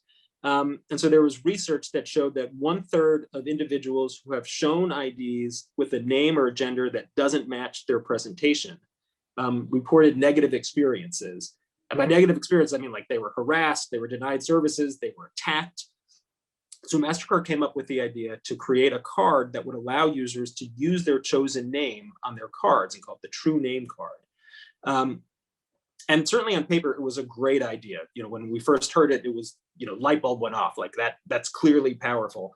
But Mastercard went to great lengths to engage all sorts of stakeholders to make sure that both the elements, the sign and the card, would be well received. So they met with leaders within the LGBT community. They met with New York City officials, New York State officials, the New York Department of Human Rights. They met with employees. They met with their banking customers. They met with World Pride officials. And what was really great was not only did all these stakeholders like the ideas, but they agreed to endorse them and even help Mastercard launch them. So on the day, they held a panel discussion on issues of acceptance for media and influencers. Everyone, including media and influencers, then walked over to the corner of Gay and Christopher and unveiled the sign that you saw. It became this big sensation. It was a tourist attraction during Pride Month. It was an Instagram staple. Kamala Harris tweeted it. Chelsea Clinton tweeted it. From a business standpoint, multiple card issuers, which are Mastercard's core customers, reached out after seeing the campaign, which led to more business partners bringing it to life. Just recently, I saw more news media coverage of it. This is now 2 years later. It got tons of great media coverage, led to just fantastic brand affinity. And now I'll just read this was a quote from the chief programs officer of GLAAD, which I think summarizes this, is that she said, Mastercard listened to transgender and non-binary consumers' need for privacy and authenticity and created a powerful tool to make their lives better. Other businesses should follow suit by working with members of the community to create financial products that reflect true identities. Excuse me. So, just this total engagement with all of their stakeholders that really made a difference reputationally, and for people who who really matter, really care. So hopefully you can see me again. We can. Okay. Oh, there you are. Yeah. So I'm happy to take any questions, but I just wanted to share some different perspectives on how I think we as a business can really push forward and take more center stage than I think we have before. Paul, that was a great presentation, and it covered a lot of ground in a short period of time. I think our research at USC has shown that more corporations are going to be speaking out about issues, as you said, as you predicted. But one of the questions that they have is, what issues should they address, and when should they address them? Because most companies are not like, say, Ben and Jerry's, where they want to have an opinion on every single issue, but there are some that are more important. How does a communicator advise a client or a company on when and where to speak out? Yeah, it's a great question. I think a lot of it has to do with what's authentic. What's the vision and mission of the organization? Number one, and number two is, what do its stakeholders, especially its employees, really care most about, and its customers as well. So some are clear because if we're a community organization, how we engage with our community. If we're in the energy sphere, obviously environment will be a big issue. But as we saw last year, there are some issues that hit us faster than we're ready to deal with. And that's where real listening comes into play. And what do our employees, what do our customers expect from us? And I don't think that every company has to have a formal stance on every single issue. Matter of fact, I think that's inauthentic, and leads to some anodyne messages that go nowhere. But organizations should really know what they stand for. And it's almost like issues in crisis management, right? You prepare for the issues and crises before they hit. Every company should know what issues are authentically important to them, and take a strong stand on them. And anything else can be noise. What about in this polarized environment we're operating in right now, when their opinions are so strong on both sides of almost every issue? What is the risk involved in taking a stance and then alienating half of your customer base or your employee base, or that type of thing? Yeah, look, every company is different, every situation is different, but certainly there are certain issues that an organization needs to or can feel compelled to take a stand on, knowing that there is risk that there will be alienation. And I think at this point that's unavoidable.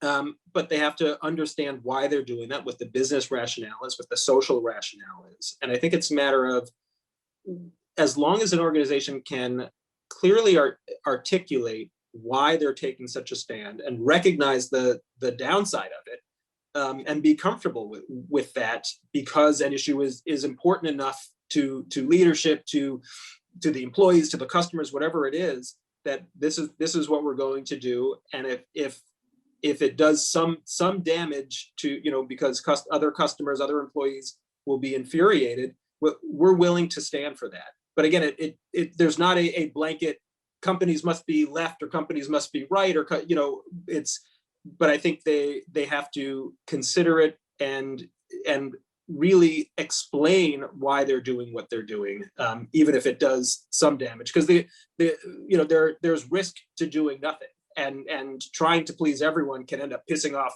100% of your stakeholders as well. We interviewed the Ben and Jerry's head of activism on our podcast, our Annenberg PR Future podcast. And he said, if your actions don't anger somebody, they're probably not worth doing.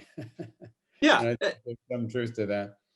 One last thing, you showed that film of the different ads, and I had seen that before, and it's sort of slightly humorous, but and interesting. But one of the points that struck me about it is perhaps advertising is not the right vehicle for telling these more purposeful stories, that public relations is a better channel for that. I don't know if you'd thought about that in terms of that particular video or not.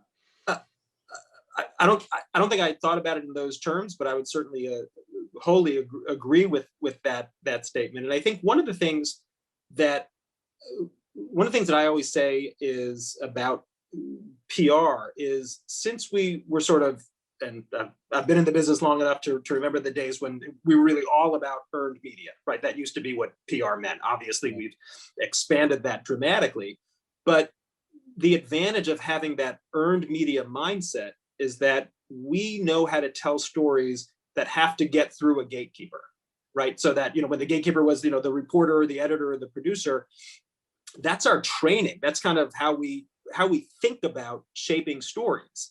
So I think that means that in today's environment, where we're telling stories through all different channels, we're telling stories through the lens of how will this get past a gatekeeper? How will this, reach an audience of skeptics? Whereas I think our advertising brothers and sisters never had to deal with that. So they could use those kind of same storylines, because it would reach, it would get shown on TV no matter what.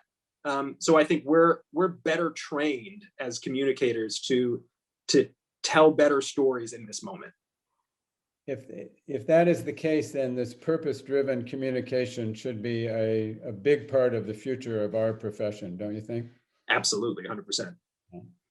Well, thank you very much, Paul, and good luck in your new job. I'm sure Milk and Honey is going to be an enormous force in North America with you at the helm. I appreciate that. Thanks so much. Thank you. And I think right now we're actually almost on time. The schedule calls for us to take a 10-minute break and come back. So we would come back at 1/2 the hour. So everybody has a chance to catch up on their email or make another cup of coffee, and we will be back in 10 minutes. So thank you, and we'll see you in a little bit. And Richard?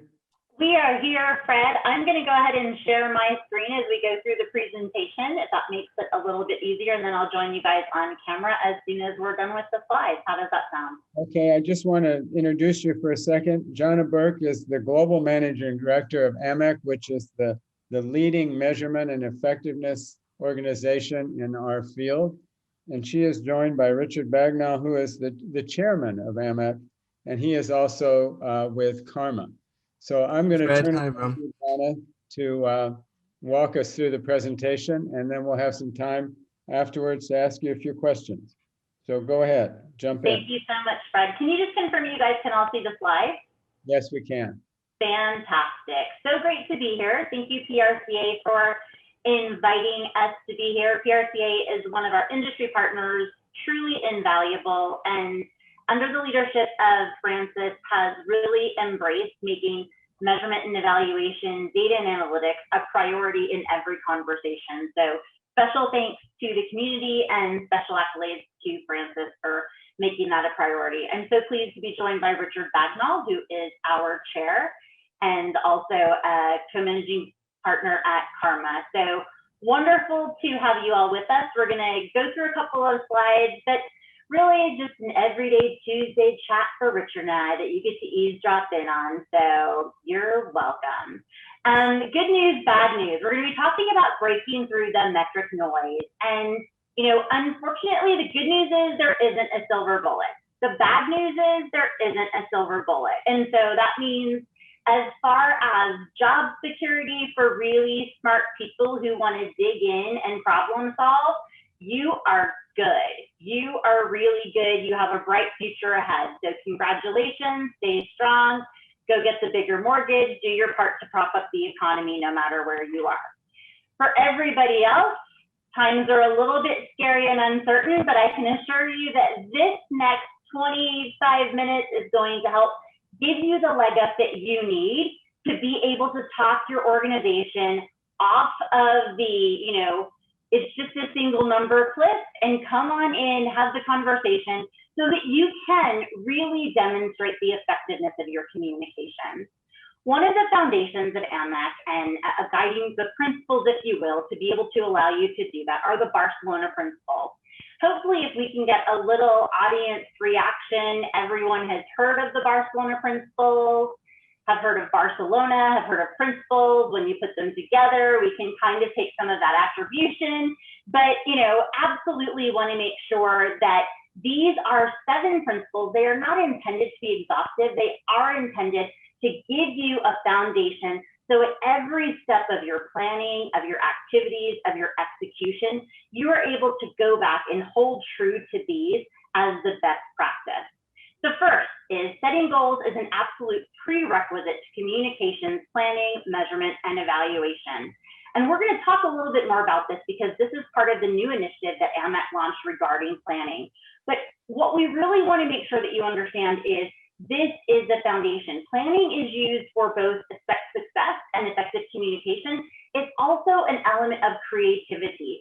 So you don't have to look at planning as some type of monster that you can't tame because you're this creative person. It can be both. So embrace it, move forward, and figure out a way to incorporate that into everything that you're doing. Barcelona principle number 2 is measurement and evaluation should identify outputs, outcomes, and potential impact. And this is a shift.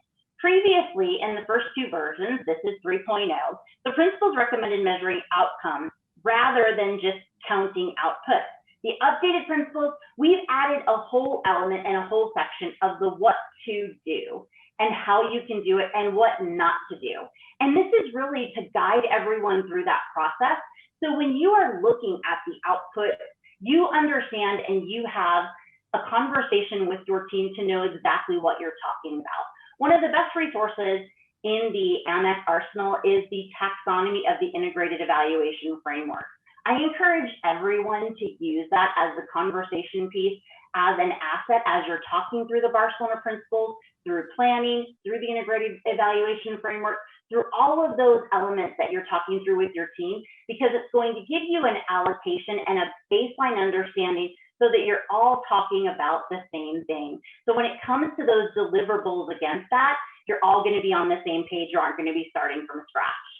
Barcelona principle number 3. Outcomes and impact should be identified for stakeholders, society, and for the organization.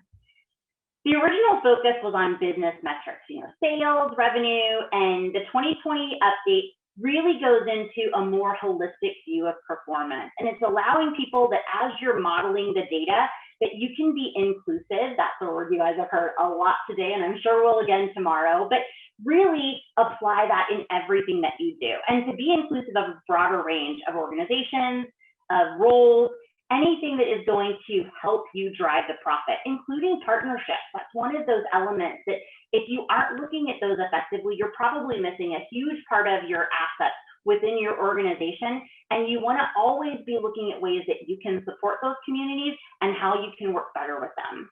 Barcelona principle number 4, communication, measurement, and evaluation should include both qualitative and quantitative analysis. To understand the full impact of your work, it's really crucial that you're looking at both the information that's fast and easy to get, but also those elements that can't just be assessed in a blink. And so, that's where some of these different metrics are coming in, and you're going to be able to look at those, and those can be an indicator of some of those things that you're doing. But no matter how good AI is right now, it's still probably hovering in around that 60 to 70% range as far as giving some of that in-depth analysis with perspective, with elements. I mean, that's what's so interesting about some of these conversations this morning, right? You're looking at these things from a historical view, and we're looking at them with the current lens. If we're looking at them from a historical view with the old lens in contrast and comparison to the new lens, that's really how we have to think about data at all times. Because if we don't do both, and we don't understand, this is why I think Bailey's presentation was fantastic, because it talks about where we are, it talks about where we started, and how things evolved in between. So that allows you, if you will, to keep with the analogy, your eyes to adjust to that view as you're going through, and can be incredibly powerful to your C-suite and to your communications team. Number 5, all-time favorite, trying to keep this pithy because this is really about the 3,000th time Richard has heard these. But AVEs are not the value of communication. Not the value. Just to be clear, they are used, are not the value of communication. And, you know, it's one of those things that they have been around forever. And, you know, just because they are available doesn't mean they give your organization value. And it's one of the most commonly asked questions that we're going to cover at the end of the presentation, so I won't steal that thunder, but just to be clear, not the value of communication. Barcelona principle number 6, holistic communication measurement and evaluation includes all relevant online and offline channels. You know, it's so important to understand that when the Barcelona principles were originally founded, this was kind of in the early stages of social media. And so, you know, the original version was, you know, social media can be measured. I mean, and that was real cutting edge stuff in 2010. So, you know, try not to get too excited. But what we've tried to do is to evolve the principles with the shifts, the social shifts, the communication shifts, but also with the capabilities and opportunities and influence that we see now that is different, that is prevalent, and how it's growing. So that when you're using elements, if you're adopting the AMEC framework, if you're building your own framework, you understand and you can provide some clarity to your organization, to your C-suite, how things are performing, why they're performing, and why they aren't performing. And last, but definitely not least, communication measurement evaluation are rooted in integrity and transparency to drive learning and insight. Sound, consistent, and sustained measurement calls for integrity, it calls for transparency, and recognition of today's data privacy facts, that you are a steward of your organization. I think several of the presentations earlier today have talked about that. And you know, one of the elements that we took from our summit last week is simplicity.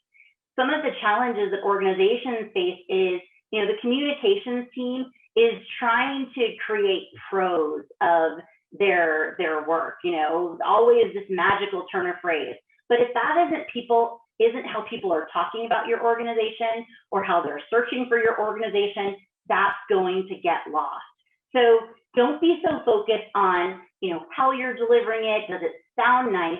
Look at your audience, look at the market, make sure they can find you, that it is relevant, and that you can go back and say, yes, we are a good partner, we are good stewards of your information, of the ethics, of the transparency that we have here, of how we're using the information, and how we're going to be using this information forward. You know, I think it's Google that has the tag, you know, do no harm, and it seems like every other week they're in the US up on Capitol Hill answering questions about is there harm. So make sure that you are aligned and consistent with that in order to be, you know, have the ethics and the capability as a professional communicator to be able to stand strong on that and to be able to back that up both for your team and for your organization.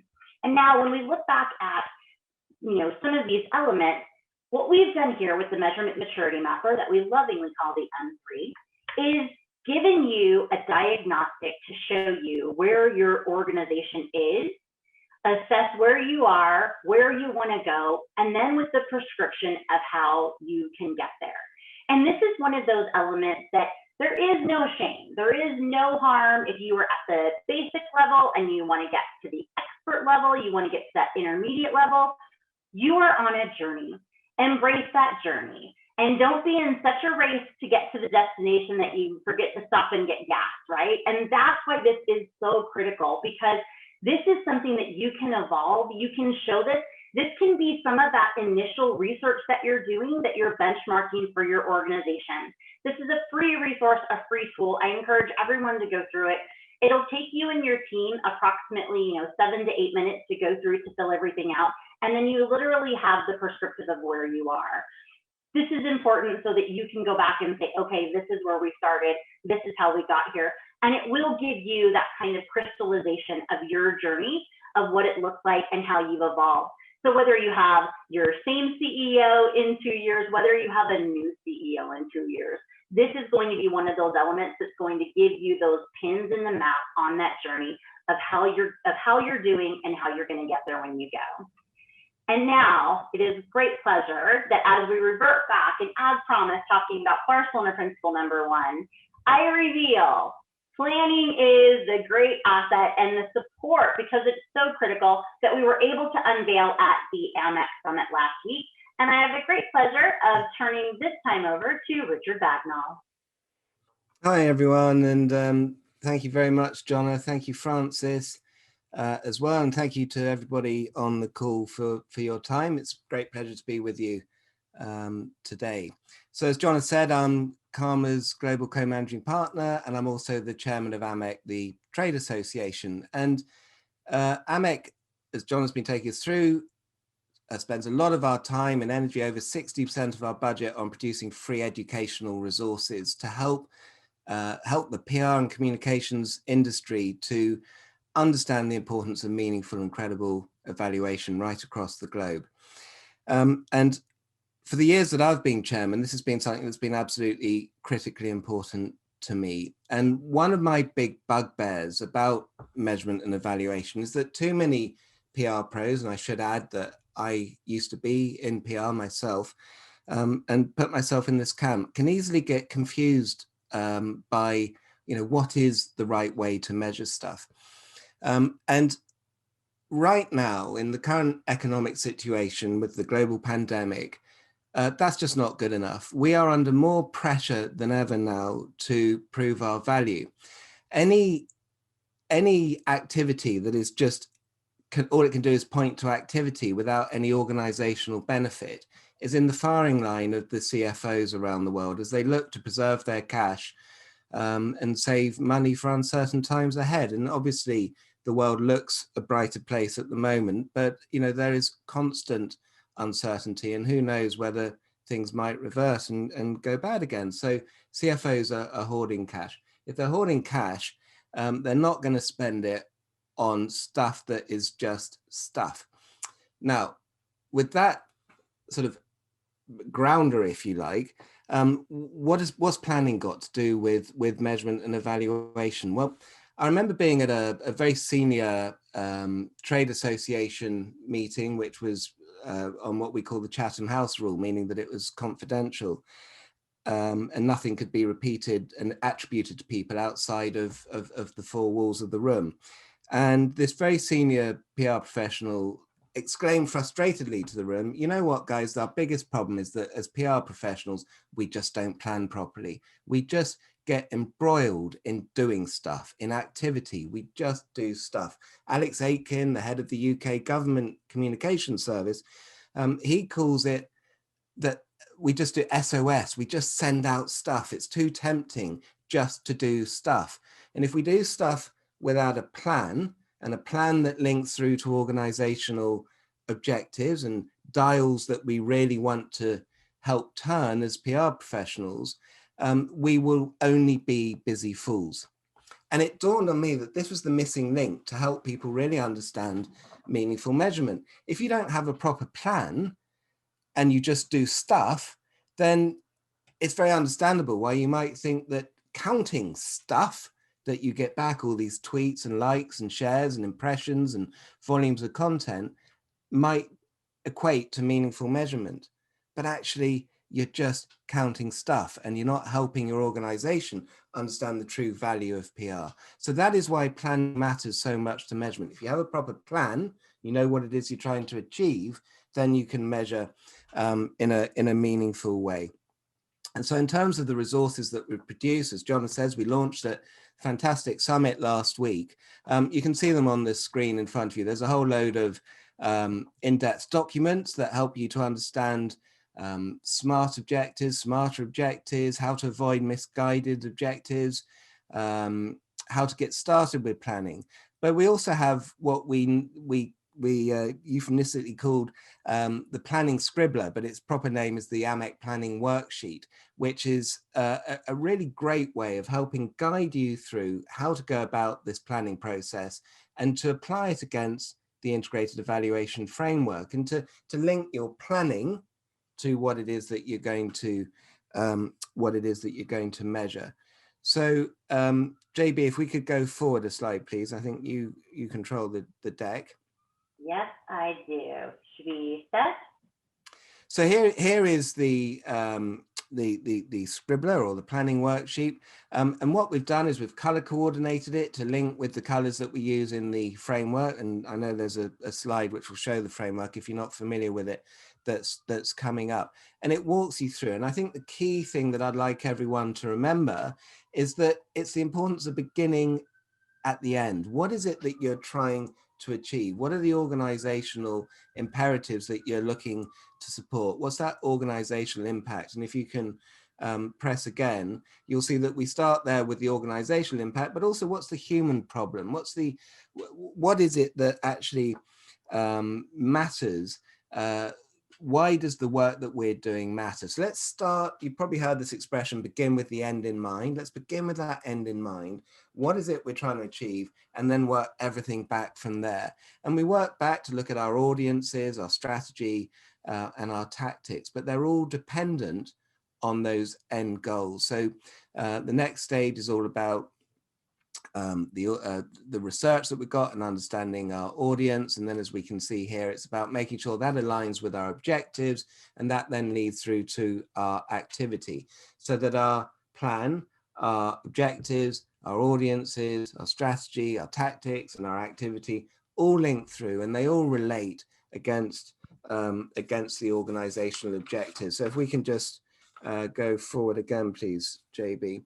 So here, what you can see then is the integrated evaluation framework, and that guide, the planning guide, as I mentioned that it was color coded. You can see the colors of the framework. It leads you through on a step-by-step process. It begins with the objectives, so beginning with the end in mind. What is it that your organization wants you to help to do? And then takes you through the inputs, activities, outtakes, outcomes, etc. John had mentioned if you pop back one, yeah, John had mentioned the taxonomy. What you can see there is a little part of the taxonomy has popped up. The taxonomy within within Amec's integrated evaluation framework microsite is one of the most useful resources, because it lists a lot and suggests a lot of different metrics that you can use, a lot of different measurement tactics that you might want to use as you work your way through this process. And it was obviously we've got Fred with us today, but it was produced by the AMEC academic group under the leadership of Professor Jim McNamara, another great academic in the giant in the PR and communications evaluation space, and really is something that you should be looking at. The URL for the framework, for the planning resources, etc., is there at the bottom. My glamorous assistant is moving her mouse over it, I see, right on cue for us there. Like all AMEC resources, it's absolutely free to use. And something that I would stress about the framework is something that we call process evaluation. It's a standard business known technique that we have applied to communications evaluation. And what it means is that we're not inventing new metrics or new approaches that are alien to the the CEOs and the C-suite at your organization. These are standard business processes that have been applied to communications. But it's there that it can be tailored and shaped to your organization. So this is an educational resource to guide you, but by all means feel free to adapt it to work for the organization that you represent yourselves. JB. Thanks so much, Richard. And I think that's really the critical piece. This is not intended to be exhaustive. It's intended to give you that starting point. So when you're looking at this, like the other business units in your organization are looking at solving their problems, you're doing so in equal footing. This can be accelerated, depending upon your organization, depending upon the resources that you have. So that as you're bringing all of that data together, integrating all of that data, it's going to give you more insight. And that's really the basis that you can get started here. And, I want to make sure that we have a couple of minutes, because these are really kind of the most common questions that we have. And that is, Richard, how often should I conduct research? Well, that's one of those sort of how long's a piece of string. Look, in the old days when evaluation of comms began, it was really about what we call content analysis. There was those of you long in the tooth like me will remember, there were press cutting companies that cut up newspapers, physical copies of paper before the internet, and posted them to their clients, and some of those client companies would then post those clips on again to the early measurement businesses. The company I represent, Karma, was one of the very first to operate in the US and globally. In fact, it launched in 1983, well before the internet. It stood for Computer-Aided Research Media Analysis, which talked to what the industry was in those days. It was about receiving paper clips, coding the content in the paper clips, and that was some kind of proxy to communications evaluation. Of course, everything's changed now. We've got online, digital, social media. It's real time. Content's coming at us, in an avalanche that is very difficult to sometimes help you to see the wood from the trees. In those old days, people would have a report perhaps once every 3 months, a quarterly report or a monthly report. I mean, that seems ludicrous now. You can only look backwards if you get a report like that. What we need now is information to guide our strategy, to help us refine and adapt what we're doing. And so we need far more real-time horizon scanning. Are there issues popping up that we need to be aware of? Now, against that, you can't evaluate in a meaningful way unless you allow a certain amount of time to go by. So I think the answer here is really two-pronged. You need real-time information for that horizon scanning, that alert scanning, to know, are there any threats, risks, opportunities coming at you? But to understand what it means, to understand what people have done as a result of your work, that you need to sprinkle some time on it, because nobody really reads a clip, reads a piece of content, and then immediately changes their mind or goes and buys whatever product it might be that you're representing, etc. Stuff has a decay effect, stuff takes time, and we need to allow that time to pass to do the meaningful measurement. So in the pandemic, in a fast, fluid situation, absolutely, you're going to need some real-time information. But don't think that you should have real time at the expense of slower time, more considered, more detailed evaluation of what's been going on. Absolutely. And just to add on that before we go to the next question, Richard, is also when you're conducting research, understand the audience, who you're doing the research with, right? So a focus group might be great with certain parts of your stakeholders and not with others. The better and the more dialed in you are to how they want to be approached, how they want to be communicated with, that's what's going to make you smarter and more effective. I think a lot of times we saw so much research being done, so much surveying being done, and they weren't really cognizant sometimes of the erosion that was having on those audiences because they felt overwhelmed. They wanted to be forthcoming, they wanted to be able to help, but they also felt overwhelmed in other areas. So make sure that you're doing that in a sampling way sometimes so that you can keep that robust desire to participate alive. Yeah, and I think that's right, specifically with research. The pandemic has shown that whatever we thought we understood about our target audiences has changed so much. As people were frightened, their lives changed so much, they had the inability to go to work, they might have lost their job, they might have lost friends and family, a lot of things that they knew and loved were denied to them. The media consumption habits changed enormously, so everything that you had changed, so you needed to understand your audience again, what they're reading, watching, listening to, who they're being influenced by, all changed significantly. The times of day, their concerns, their hopes, their fears, all of those things change significantly, and I'd expect them to carry on changing in this fluid situation. Absolutely, and I think there's some great research. Obviously, the Edelman Trust Barometer, Kantar has published some new global consumption research, and Apco has some research, as well as Karma has some research. So you have a wealth of areas that you can go to understand what's going on in certain markets, and then be able to use that to benchmark against your stakeholders as well. That might help you shape and form some of those questions. Donna, thank you. Oh, I'm sorry. Go ahead. No, go ahead. I was just going to ask you a question, but finish what you were saying. No, I was just going to go to the next question, Fred. All right. I have are you finished with the slides? We sure are. We can be finished.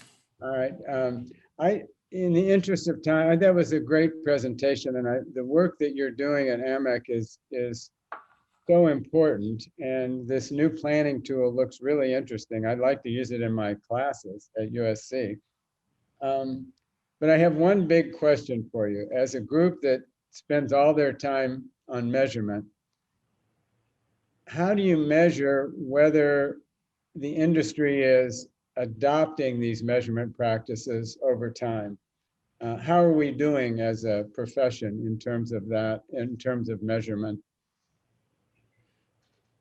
Richard, I'll let you take the first stab at that if you'd like, or would you like for me to? No, I have a stab. So first, it's a great question, Fred, and we often get asked, you're not being cobbler's children, as we say over here, and not wearing the finest shoes. So we do like to measure the effectiveness of our educational work around the world. If we start, we were going to talk briefly there about AVEs, but we don't need to. We talked about them. Remember when John has said about it being Barcelona Principle number 5, that AVEs are not, and I think she emphasized significantly the value of PR. When the first Barcelona Principles were agreed, the first iteration was in 2010, and our global research showed that over 80% of global communications programs had an AVE, an advertising value equivalent number, as a component metric of that global program.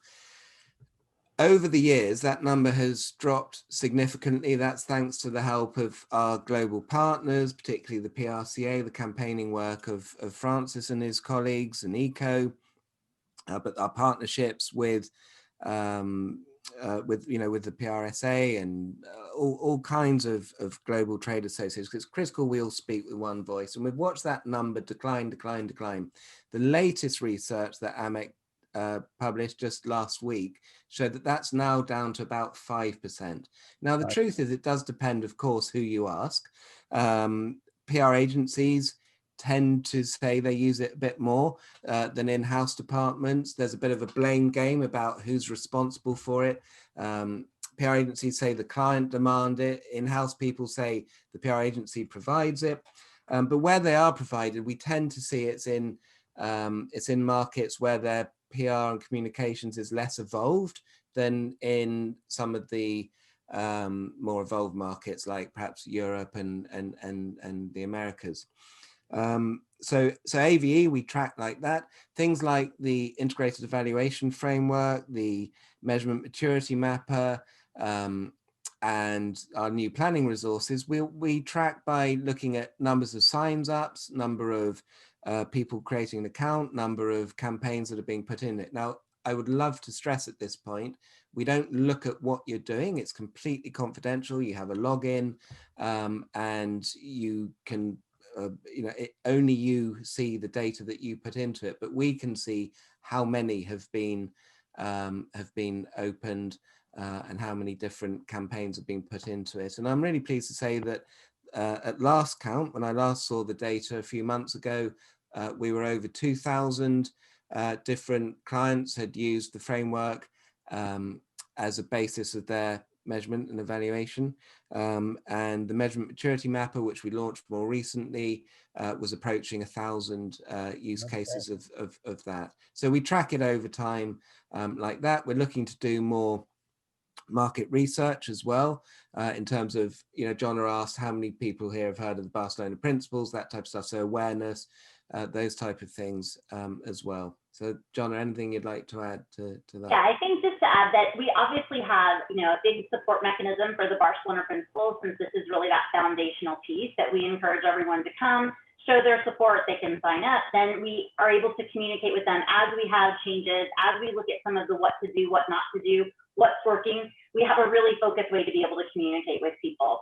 When we look at the integrated evaluation framework, it isn't designed to be this perpetual tool for people.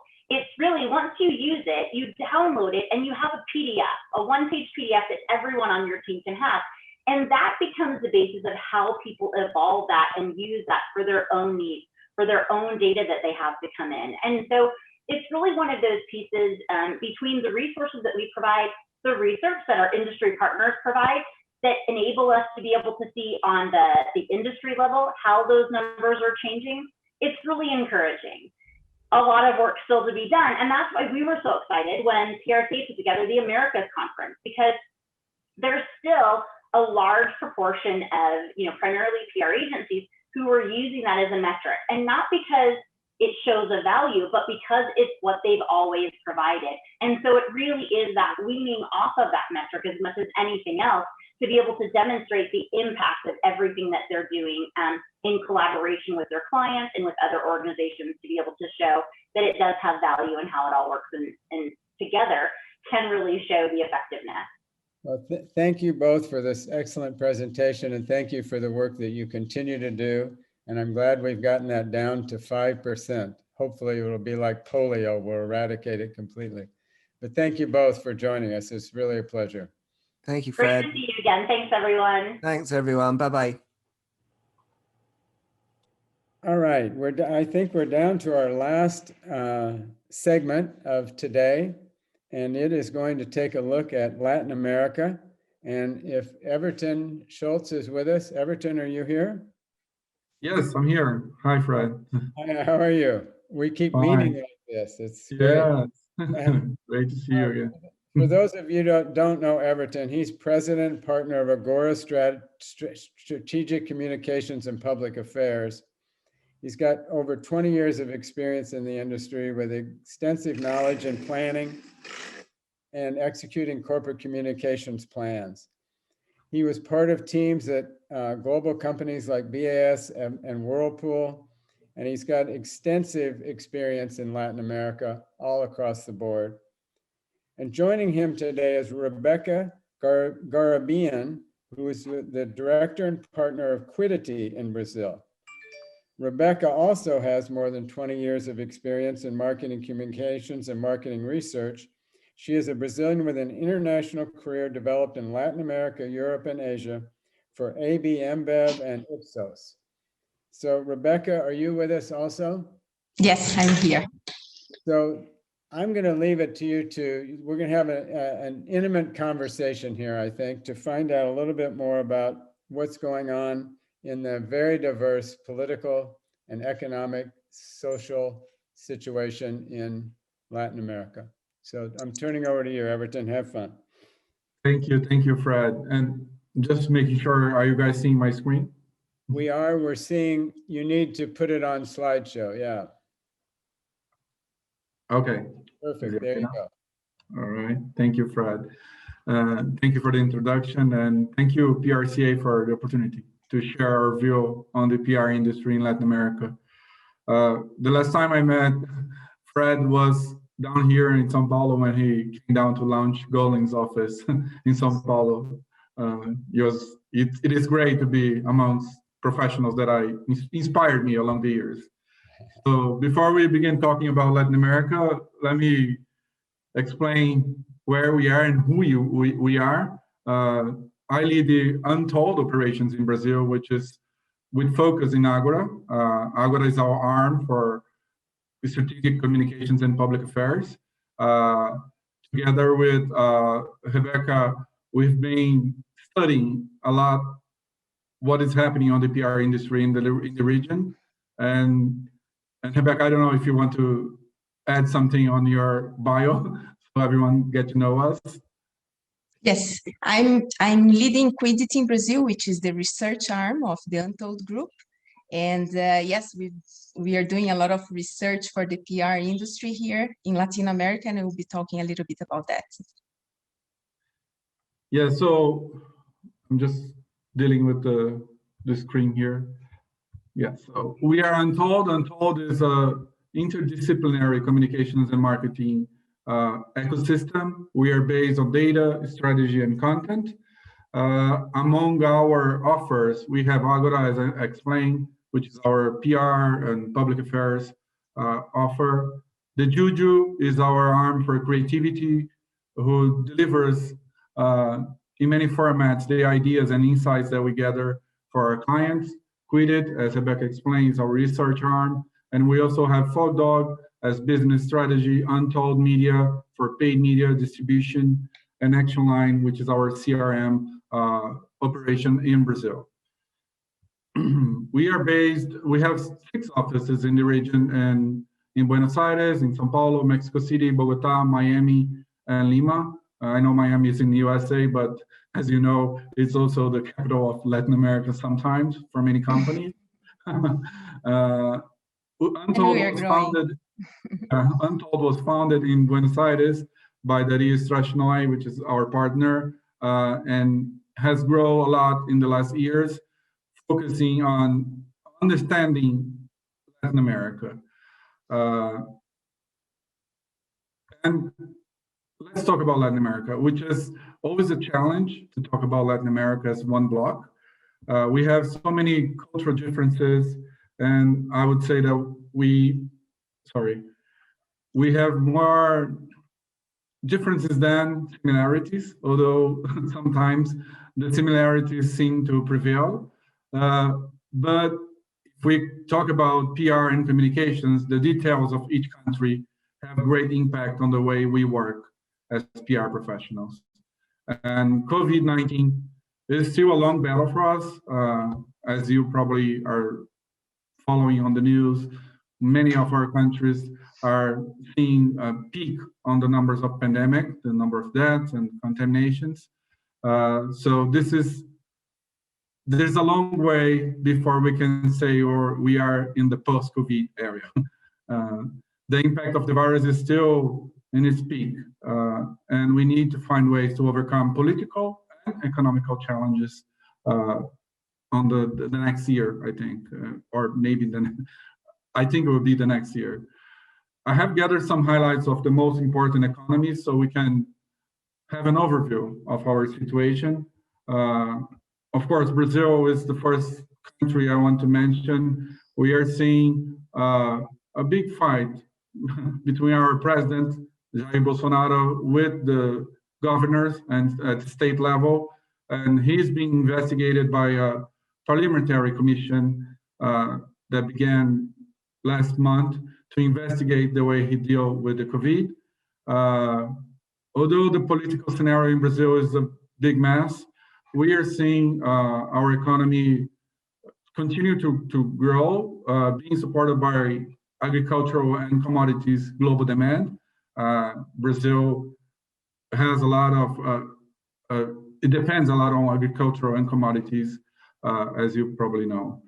And we are seeing a lot of social and cultural societal conflicts. Last weekend, we saw a big manifestation in many of our main cities regarding Jair Bolsonaro dealing with the COVID. In Mexico, we have seen López Obrador, he's facing a decrease on his approval on the latest polls. The impact of the COVID on the Mexico economy is still strong, and it will still strong. And we are seeing the poverty in Mexico rising from 35% to 39% in 1 year, which is, this is common in every Latin American country to understand the poverty and the inequality between our people in many countries. But in Mexico, poverty has grown a lot. In Colombia, we are seeing protest demonstrations against President Duque reforms. Colombia is facing several uncertainty regarding its fiscal situation. And the increase of poverty is also high in Colombia. In Argentina, the government of Alberto Fernandez has defined one of the strictest, longest lockdowns in the world. And this, of course, has affected their economy. The already fragile economic situation was aggravated by the battle against COVID. They are now renegotiating the loans with IMF, which is expected to help their recover after COVID.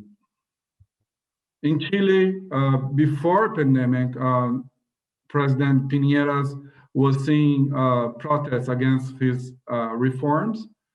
But in this scenario hit Chile in a very complex circumstances. But the political reforms, he had to come down in some of the reforms and hear the streets, and he conducted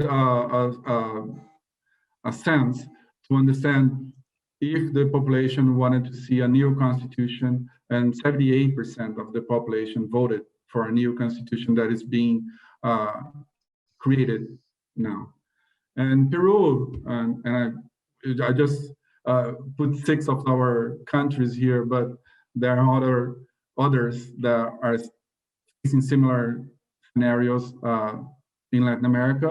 But Peru has a very important moment this weekend where they will elect the new president. So as we can see, the continent is very complex by nature. And although we speak Spanish in most of our countries, we speak Portuguese in Brazil, but Spanish in most of other countries, the cultural and political differences among our nations demands local expertise to navigate and to understand what is happening in our country and for the business of companies. And I like to quote Edgar Morin, which is a French philosopher who has studied complexity along the years. And he just wrote a book, and he's a guy that never stops creating. He wrote a book about the virus, comparing what happened on the Spanish flu and what's happening now. And one of the things he always he mentioned on this new book is this interdependence of our nations in different aspects, politically, socially, and economically. And I believe Latin America is a place to see how those aspects are always connected and interconnected. And I will pass to Rebecca so she can give her view on this moment that we are living. Yes. Yes. Some of you, or maybe most of you, have heard of the term bunny. So we are living a very uncertain time. This is true for Latin America. This is true for the world. This is going to take a while for us to move away from this scenario, right? So in April last year, a futurologist from California University created this term bunny to illustrate the scale of disruptions that we are living now. That's underway for us, right? So B is for brittle. It's about being fragile. So something may look strong until it hits a breaking point. And that's where we are with the world right now. The same way that we had COVID, there are so many other things that can happen and a sudden changes everything. So often this situation arrives when we try to maximize efficiency from a system.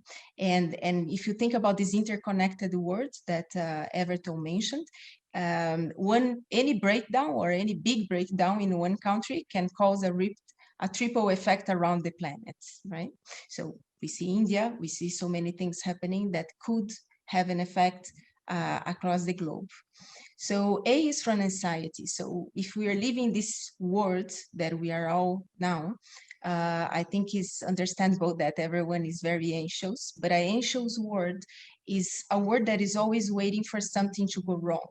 And anxiety can drive passivity. So that's something for us to think about and to worry about, right? It's a non-linear word. So cause and effect can be very disconnected, right? Sometimes the small decisions can have massive consequences, good or bad. And if we think about our industry, we are living this every day with so many news that we see, that things that are changing like this, right? Like the flip of the coin. And it's incomprehensible because we try to find answers, we try to make sense of them, but sometimes we can't understand them, right?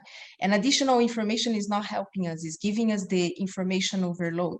So we have a lot of information, we have a lot of data, but it's missing the answers, right? So we are living in a very insecure world in a way that is very hard to navigate. So if we think about what is needed, if we follow this framework created by by Janie, brittleness could be met by resilience. So we need to be resilient because things are going to change again and again. And until it gets better, it may get worse. So we need to be resilient, and we need to have resilient people in our teams as well, right? And for an anxious world, we need to be eased by empathy. So if we put ourselves in other people's shoes and understand that everyone is going through something right now, we may do a better place for us to go through the follow months or years to come. A nonlinear world would need context and flexibility. So understand the big picture, but also to be flexible to change, because the roots are going to change all the time. And for a world that we cannot understand, we need transparency, and we need to bring our guts back. We need intuition. What is happening now, and Everton, you can just go to the next one. So although we are all living in the same uncertain time, we are all in the same storm that is happening. We are not in the same boat. And it's an expression that I believe you heard that before as well. But the challenges facing the different countries in Latin America, the challenges facing the different governments in Latin America and in the world, the different countries, the society, the private sector, and the people, they are very different, right? So we are not in the same boat for the same big storm that we are. And the difference for the people is even greater, because if we think of what COVID has accelerated, so many things that have so many impact in their lives. So the lack of trust in the institutions, so government and media specifically, and we are in the media industry, right? So people's power to create, change, and impact any narrative via social media. The canceling culture, the home office, the gap between the poor and the rich, the anxiety and the mental health crisis that we are getting into, and so many other things. So to anticipate everything that is going to happen, it's not easy task, and it's not a task for machine, specifically if you think about all the bias that still exists in it.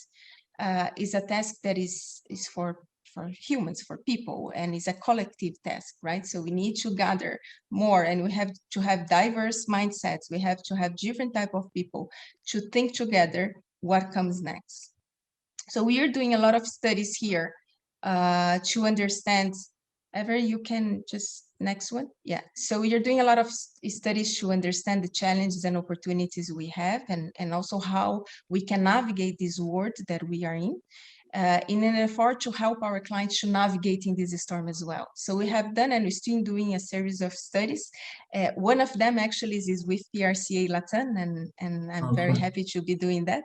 And it's still live, and would love to get everyone answering that. If you don't have the link, we'll share with you later. But this one that I'm going to present today was done last month, sorry, and it was done for the Untold clients. So we talked about 60 high-level executives from PR, communications, public affairs in Latin America. We are talking about specifically Argentina, Brazil, Colombia, and Mexico. Executives with a great mix of gender, age, type of industry they are in, because one of the things that we see is that one of the directions that the world needs to go, and it's going, is to have more diversity in the conversations, right? So we need to look at what are the women in this industry thinking, what are the men that are thinking, what are the younger people think, and how they see the industry going, what the type of industry they have any impact on the way they are thinking. So we interviewed so many people with such a different background, and there are two things that I would like to share with you here today from this research. The first one. Hold on. Next, yes. Here. But it's a nice picture there.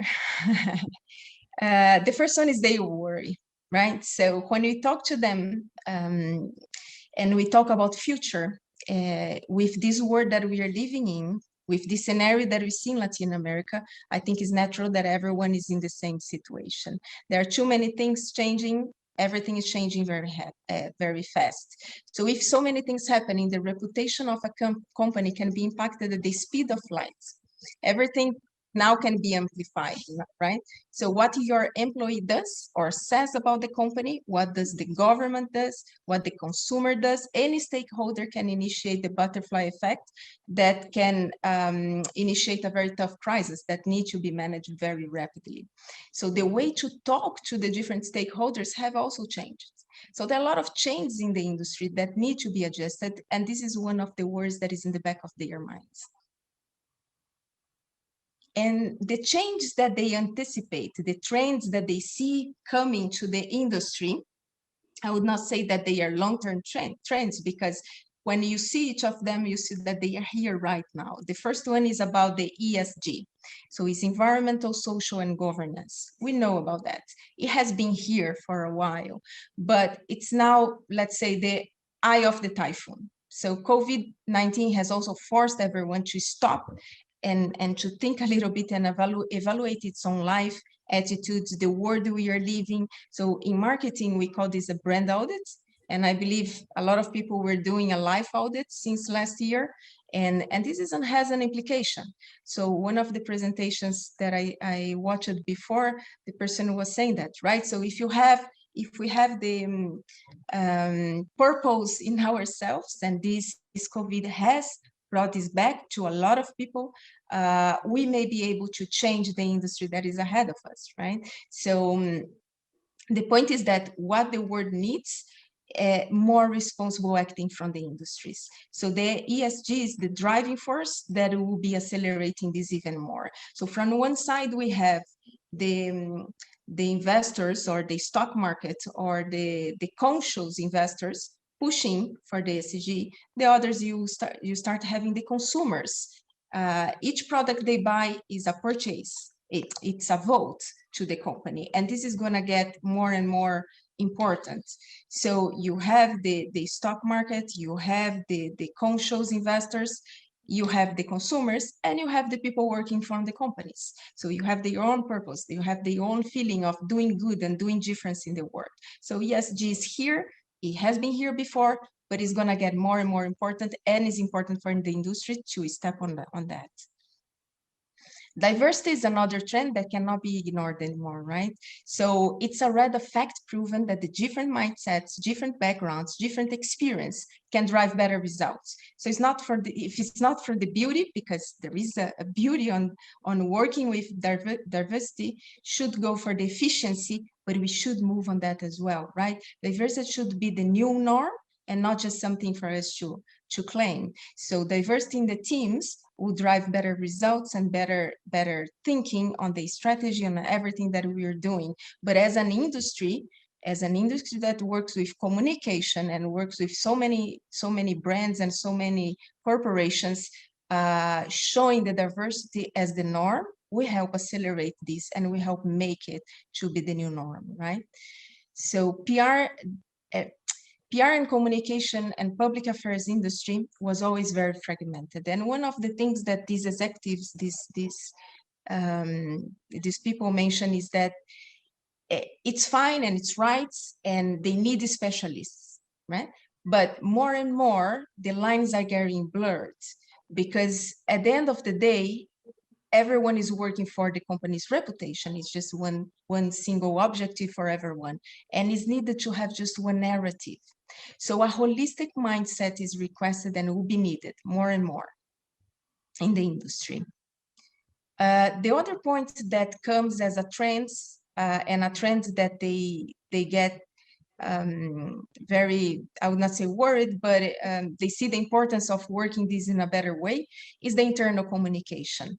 So with social media at their hands, the internal stakeholders can do wonders for the company, right? And the opposite is true as well, and they can do it very fast. So to have communications done from them requires a certain skill. And to facilitate what they will proudly share about the company is not just the communication that we as an industry will work for them to deliver, but also about the company's value and the culture and things that these people will be happy to be working there. They will be happy to be sharing with their circles, with their social media and friends and contacts, how great it should be there. how many great things they are doing to change the world. Those things are going to come more and more important in future. So another point that came is the change in the internal structure of government relations. So there are more people mentioning the act that they are doing, but also the interest, the thinking of doing more for future, which is increasing these teams internal, because everything is amplified so fast that they also want to have a bit more of control on that as well. And the last one, but not least, the metrics. And yes, the metrics are very important and they need to evolve. And one of the requests is also that the metrics need to be comparable within the companies in the same industries, right? Because the companies, they have different needs. So it's interesting to have ranks that we compare all the companies all together, but to really be able to act, especially on the ESG, you need to understand within your industry as well, right? So if you are e-commerce company or a delivery company, packaging may be very important for you. But if you are in the beauty sector, diversity may be more important for you. Packaging as well, but diversity has a different role to play. You are talking about different hairstyles, different skins, and you are in the beauty industry, right? So you need to have that view as well. So understand where you are within your industry and within the things that are important for your industry is one of the things that they mention as something that they need and they see as important and they see lacking in the industry. And that's one of the trends they see that will evolve as well. Those are some of the short-term trends mentioned by them, which led us to think of the implication to the PR industry in Latin, and Everton will help show a little bit of that as well. Yeah, and just to make sure we get why we did this, right, Rebecca? Because we are in a moment of growing a lot of our operations in Latin America. And we listen to a lot of industries, a lot of leaders, communications, PR, and PA leaders across the region. And some of the perceptions that we had were not similar in each market, but this research showed that those implications are similar, right? And, yes. And we're seeing that sorry. No, sorry. No, we're seeing that although we have differences in many countries, there are similarities that can help us navigate the PR industry and help our clients and corporations to have a better PR, PA, communications, strategic communications departments that are aligned with the needs of our industry today. So and of course, it's always something that we see globally, but those are the insights that we gather to help us navigate in the PR industry in Latin America that we think should be the main focus of our operation. First one is